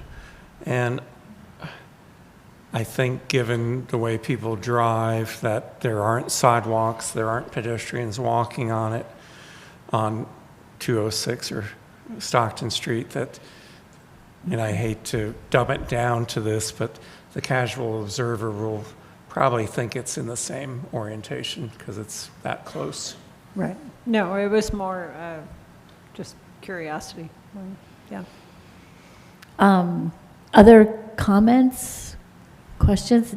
David, you're far enough away, right? You can still talk about this, right? Definitely, I wasn't noticed, so Okay. I'm definitely far enough away. If I could have a minute to talk about some things going on there, is a concern that was brought up, and it's a legitimate concern, about moving the building and losing the sense of place, which, we all bring different things to this commission. One of the things I bring is the historic preservation program that I was in was led by William Murtaugh, the former keeper of the National Register of Historic Places. What we focused a lot on was how important that houses remain in their settings. And when you decouple it, it's significant. So that's out there. On the other hand, at dawn on the day after Ida, I walked down the hill to see Steve, because I couldn't walk down the hill in the middle of the night because the water was curb to curb with current in it, and it was dangerous. I don't feel that we are losing enough integrity by moving the house, not to make up for actually saving the house, off-put a little bit from where it was, maybe 5 degrees different from what it was. I think that what's going on here is really remarkable. We could have lost this house so easily. Max and I have worked with a couple of other properties around town that have been lost, that actually, we've got a big problem here. And we have an incredible opportunity here from professional guidance, whatever programs are out there that Steve's able to tap into for financing, and an owner that just is tough as nails. This just has to happen, yeah. Yeah, exactly.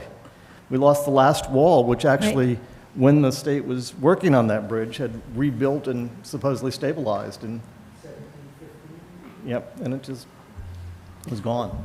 And if I can speak to, it really begs the question of the broader history of Princeton.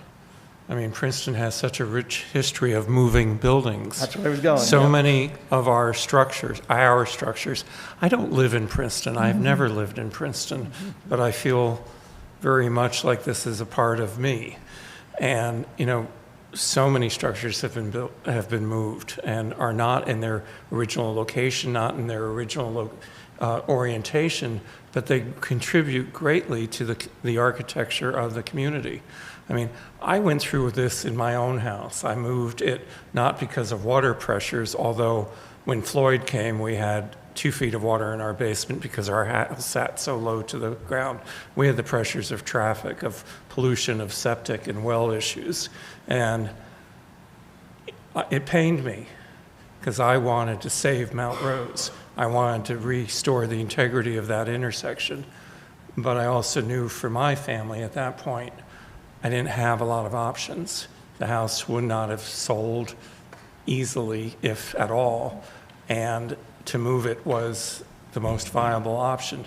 Steve has much more pressing issues. We just saw Helene and what that has done to Asheville and so many other communities. And, truly, although it might not be national eligible, you have the power to redesignate it if you feel it's lost its designation in its new location. It still contributes. It still has the flavor and the fabric of what it was. And you are saving it for history. So I hope that you'll agree with what we do, and we all very much appreciate your time.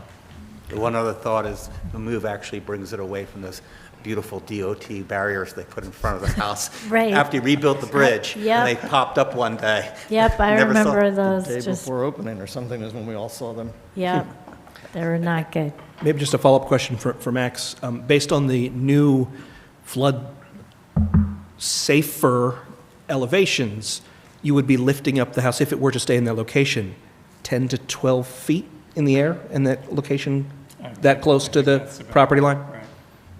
So, you know, Actually, it would be visually, we saw that blue deck because of the FEMA regulations, it would have had to be 44 inches plus another 2 feet over that blue deck you saw in the photograph. So it really would have turned the house into a lighthouse. I mean, it would have been, yeah. That would have looked bizarre. Yes, it would have been very high. All right, I want to, go ahead, go ahead, Elric. Background. My parents are playing bridge with their best friends, Nan and Don Craig, in the house next door in a snowstorm. And on the way home, they had an accident on the hill opposite David's house. And my mother thought she'd gone into labor. So I sort of feel like I was almost born on this property.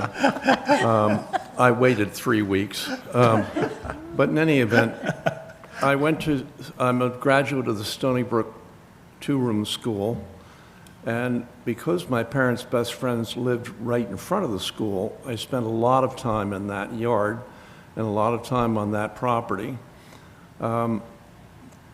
Years later, when I was doing oral history, I found I had already interviewed a number of people who went to the one-room school that it replaced. Miss Snook, who lived in David's house, was the teacher for generations in that school. And so 52 years ago, I had a one-room school reunion, including two of Mr. Pine's butler's daughters and Elmer Lee, whose father worked in the blacksmith shop up the road.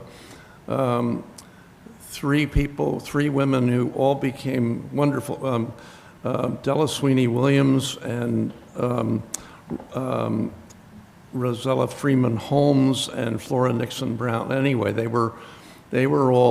worked on the farms in Stony Brook and went on to live in town. And people talk about integrating schools. That one-room school was about a third made up of black children who lived in the neighborhood. Anyway, as far as moving is concerned, Max, I think you probably have just about the record. I was thinking of moving a number of buildings.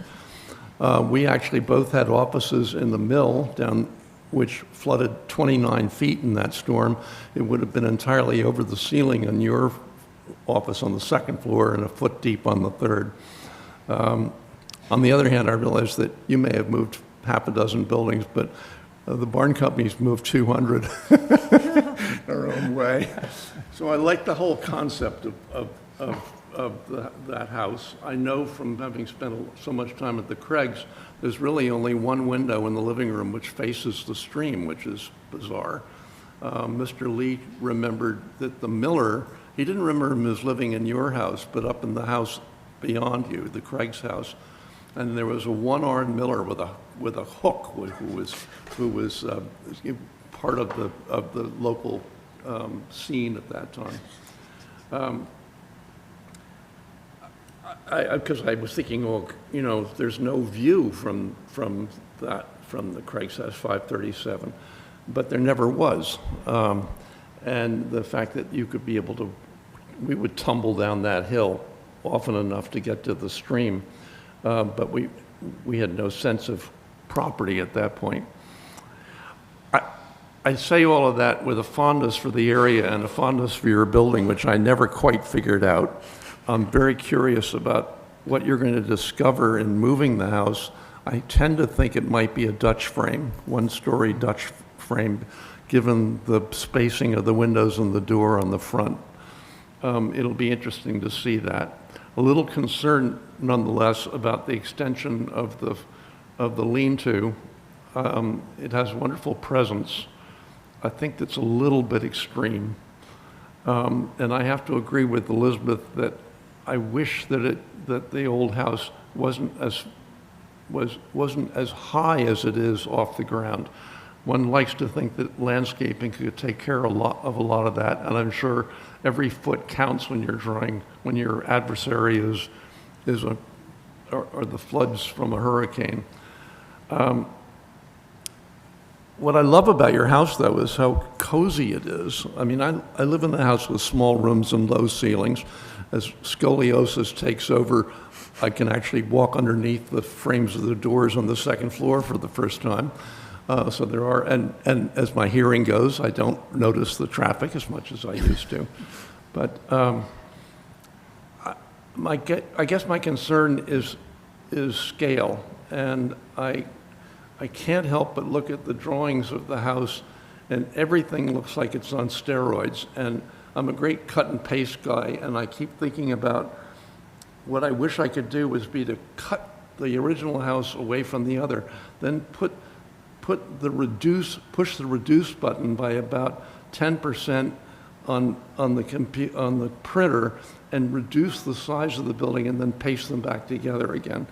I just feel like the juxtaposition of those cozy rooms and these expansive spaces. I'm looking at the closet on the second floor, which is about the size of one of the principal rooms in the existing house, and I would just give a little thought to reducing that. Max might speak to this better, but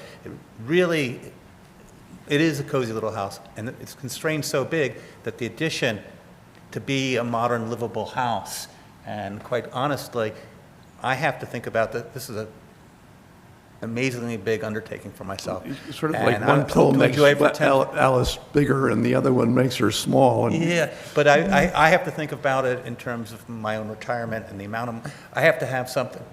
Working in the real estate business, working for Keller Henderson, I have appreciation for that. At some point, I need to get my asset out of this. And I would have loved to just move my little red house and not done an addition, but the amount that's going through here, what I've spent in engineering, financial sense, it would have been better to walk away from Blue Acres, which I don't think anybody would want the house to be taken down. think of the parties.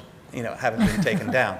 So that's why I asked Max to design what he designed with that sensibility of that. That's the only way I can move forward with this project, with something that's a modern expectation. Yeah. Fair enough. I see the rain garden. I still don't quite get the concept, but somebody wanted to put one right in front of Drumthwacket a few years ago. Unfortunately, that was held off.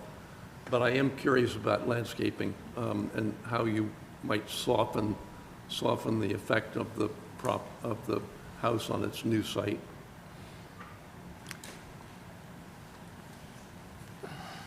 I mean, I think a lot will be done with paint, in all honesty.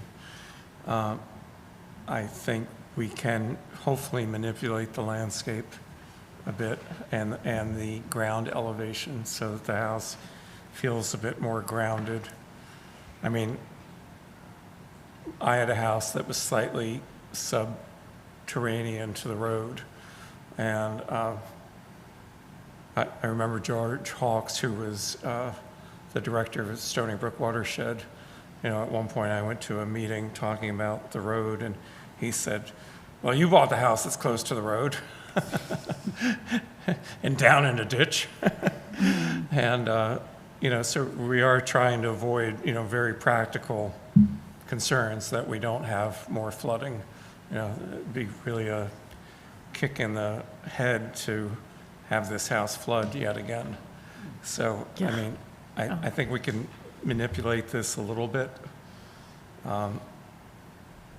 But, Steve would like it to feel a little bit bigger. And, it's a case of a little bit of a yin and a yang. You want to feel cozy and have a blankie and a good book to read, you go into the old section.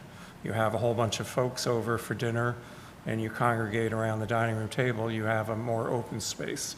So I think it's, in a way, the best of both worlds. And I really think once the house is moved and there's perspective, that the main house is still going to be front and center, and the back will really recede. I mean, that's our hope. All right, for commission members, are there other comments or questions? If not, yeah. What's our product?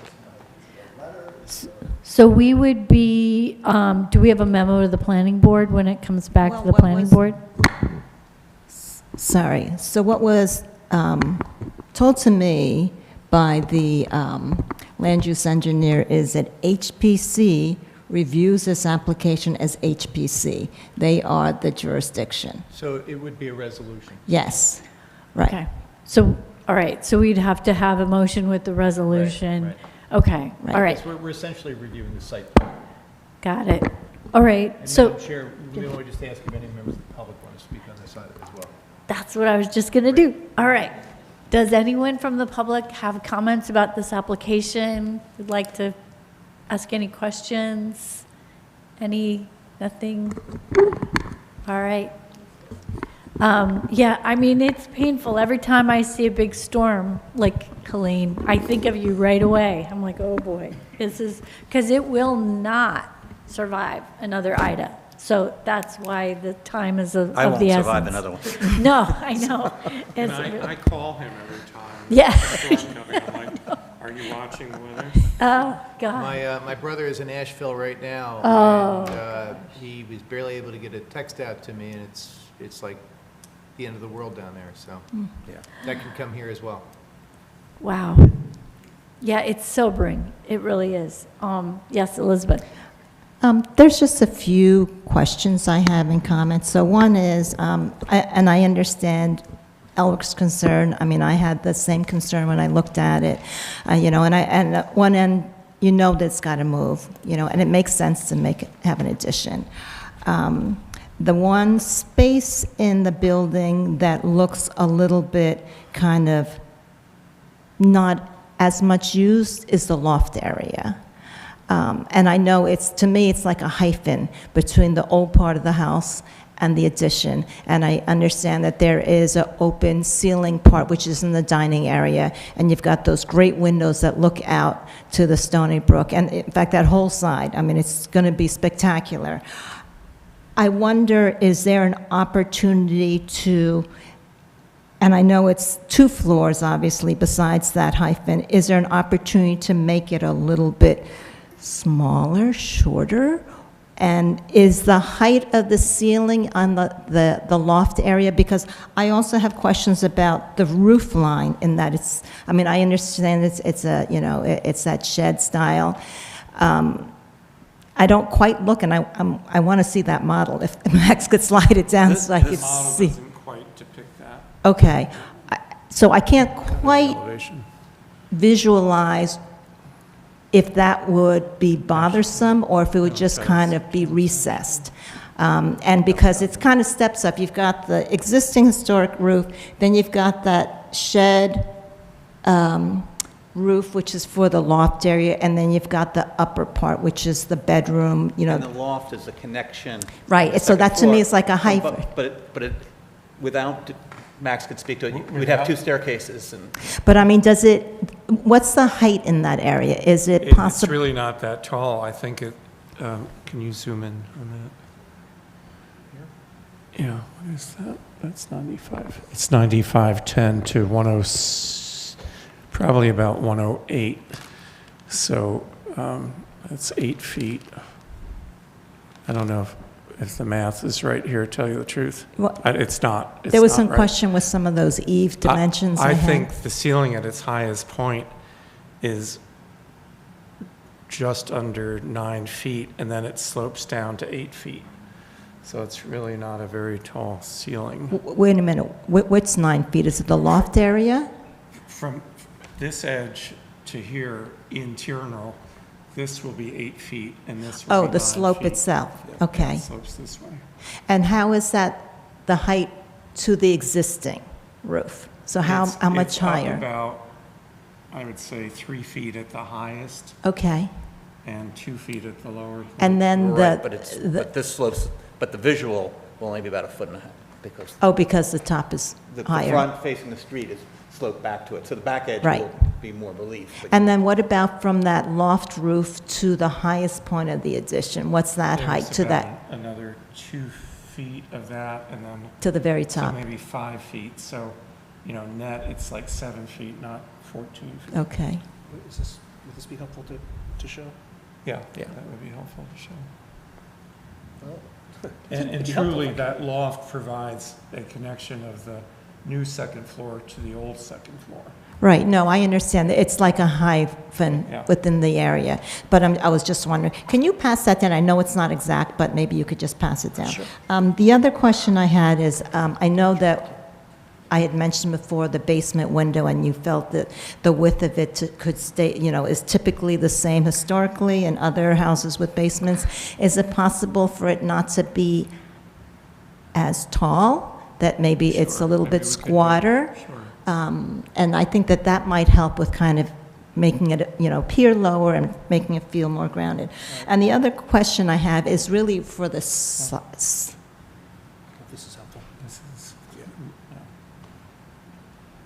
So these are the basement windows you were referring to, and this Yeah. shows the difference between the rear addition and the front of the existing home, I think with silhouetted the. with that shed roof on the side, yeah. So I'm going to look at this and see, if that gives me a better sense.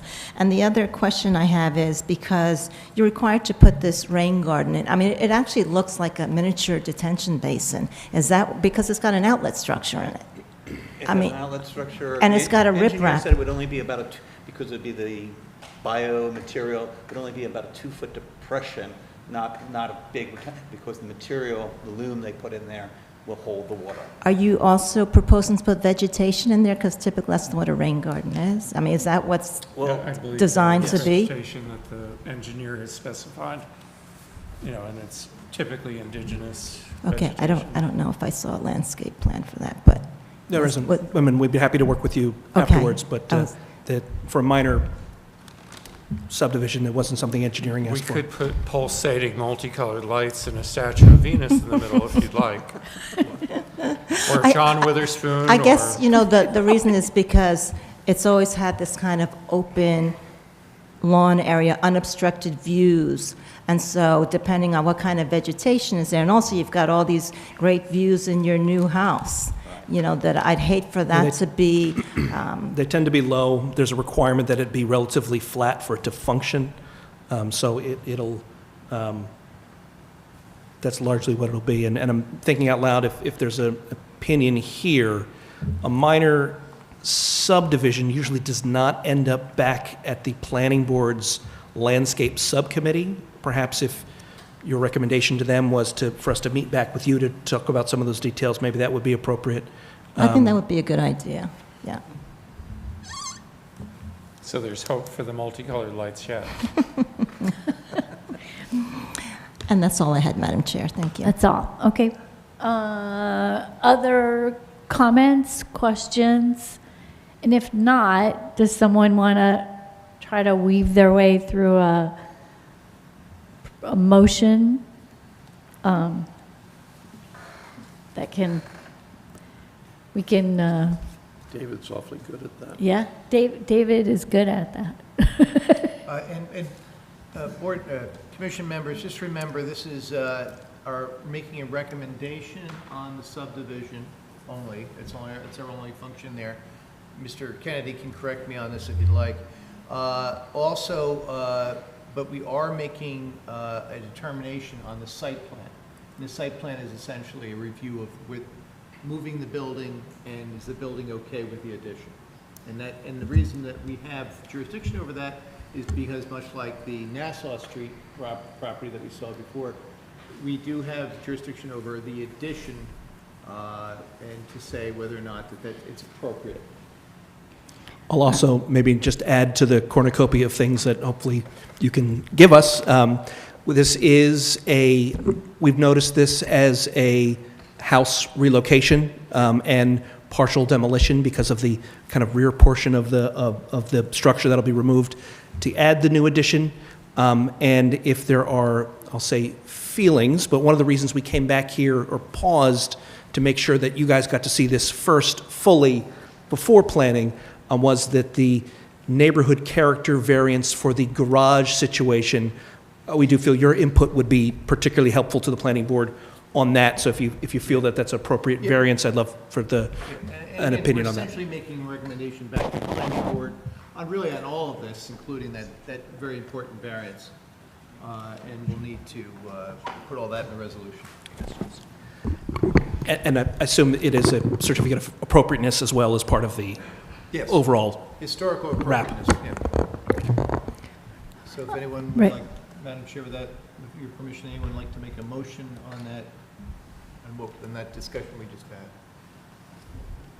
Yeah, I can try. You always do a good job, I'm sure you'll do a good one here. Let me do it. When you say no, He's just the neighbor. Just a neighbor. So,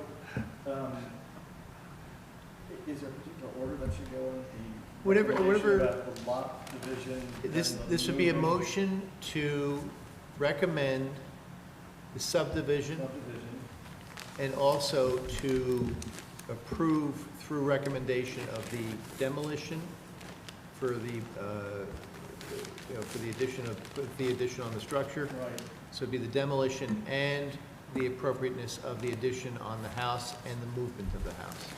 And do we say anything about, And you would specifically recommend the variance be approved for the garage, that it fits in with the nature of the historic area.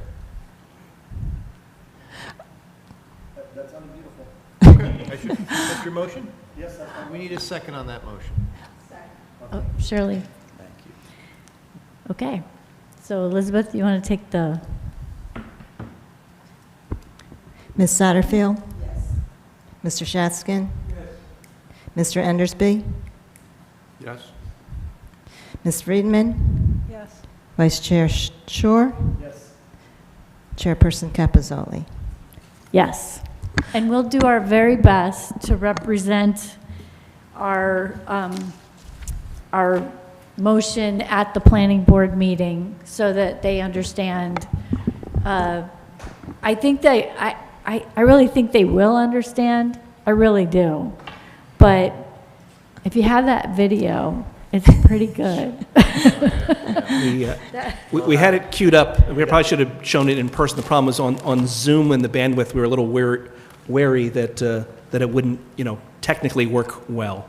And I'll just note, we believe we're scheduled now for the 17th, so much appreciated Yep. you all getting us on here tonight so that we can notice and be out for the 17th. The great thing here, Madam Chair, is that they're ably represented by able counsel who will be able to present all this to the planning board, using the video and evidence, and of course, he has his architect here.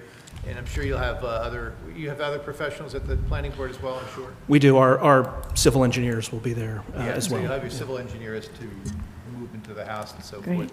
So I think there'll be, a good representation.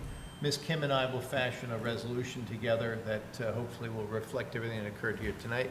And again, I will also consult with Mr. Kennedy on the resolution, just to make sure it includes everything, so that when we come back here, possibly, I guess we're back here next Monday?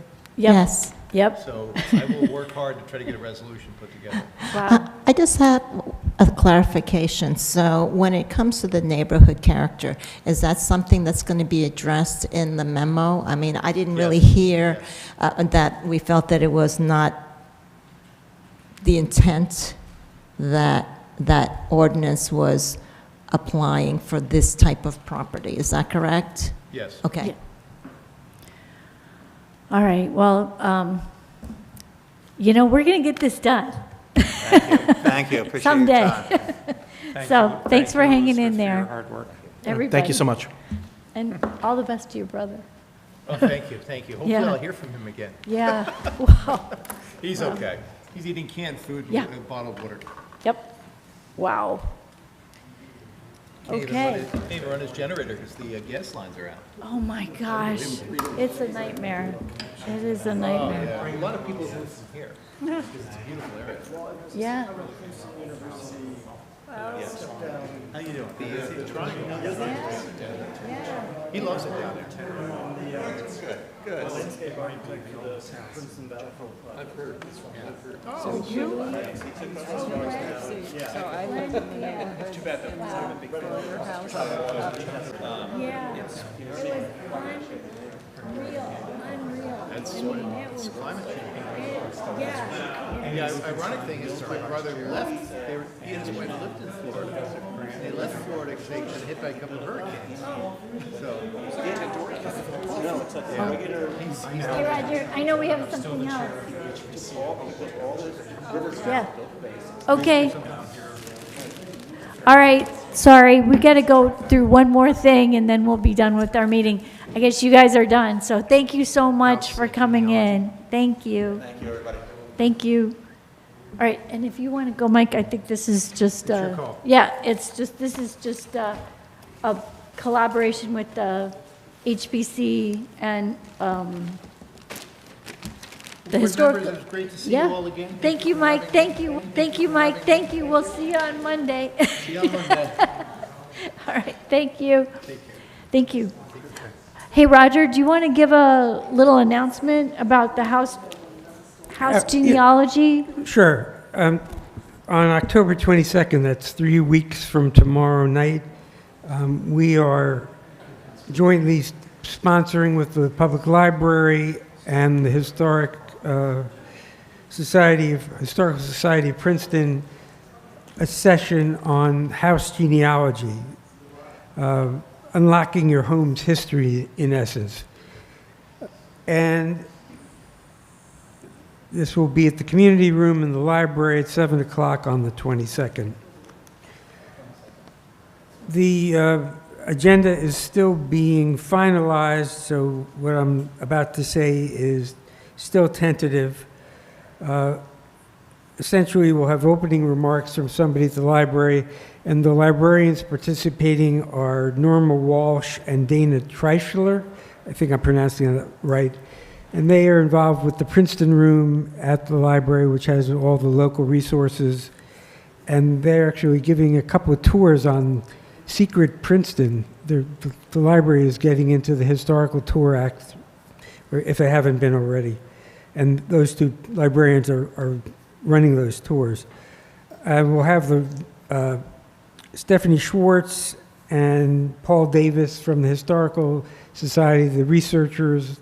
Stephanie is the chief curator and head researcher, and Paul Davis is her assistant.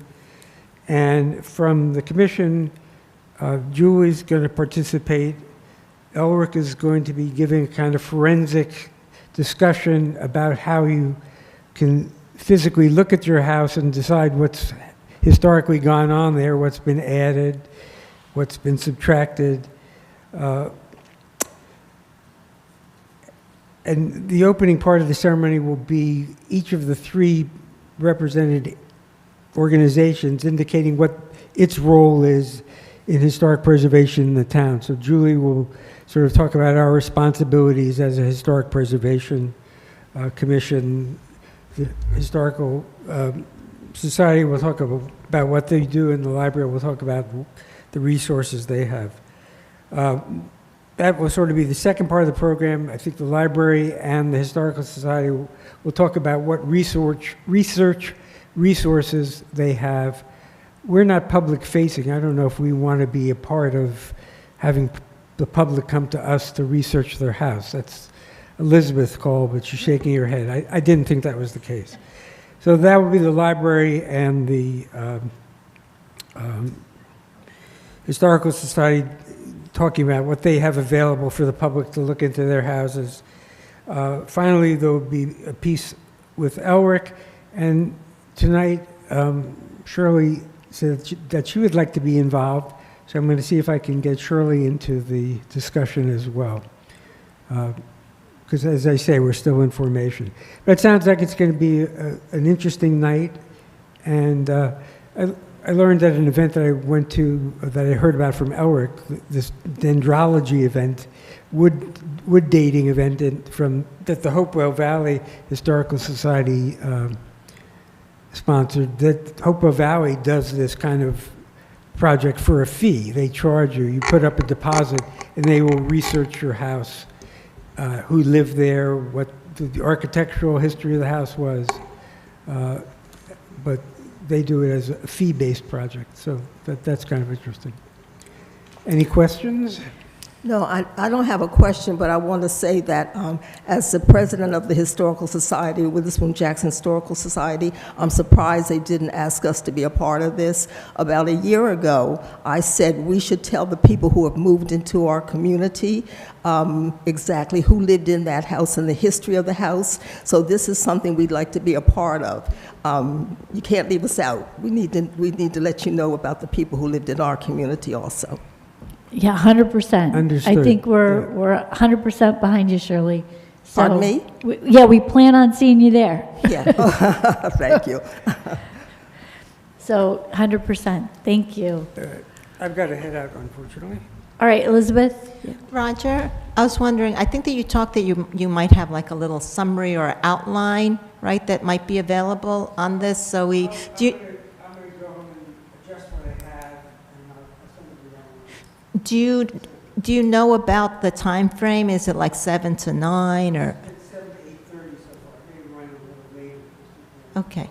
I mean, the other thing is, I know that you had talked about that you would be willing to write certain things for, to promote Princeton, and here we have the councilman right here who, they have their newsletter that goes out all the time. Maybe if you want to write a little blurb and they can put it in there to kind of, I'm sure the library will promote this in some way, smart.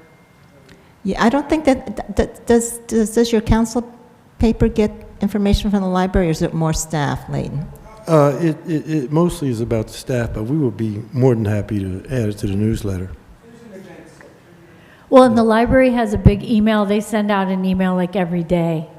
So they'll definitely be promoting this. But I think that it's worthwhile to put it in the council.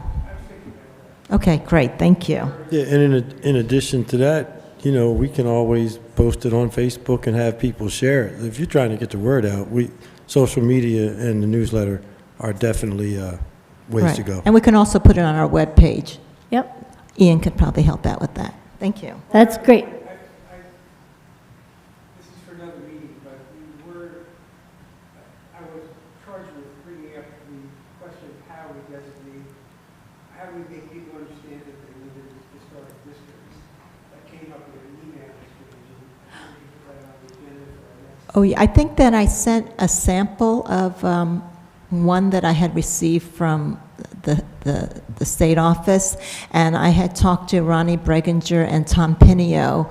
I said, we want to do something very similar to what was presented to us, as far as, kind of giving a house, showing what would require historic preservation review, that type of thing. And I was like, if we could use like your building as a sample, and they said that they authorized that, and Ronnie said that she would even help simplify the drawings if we wanted that.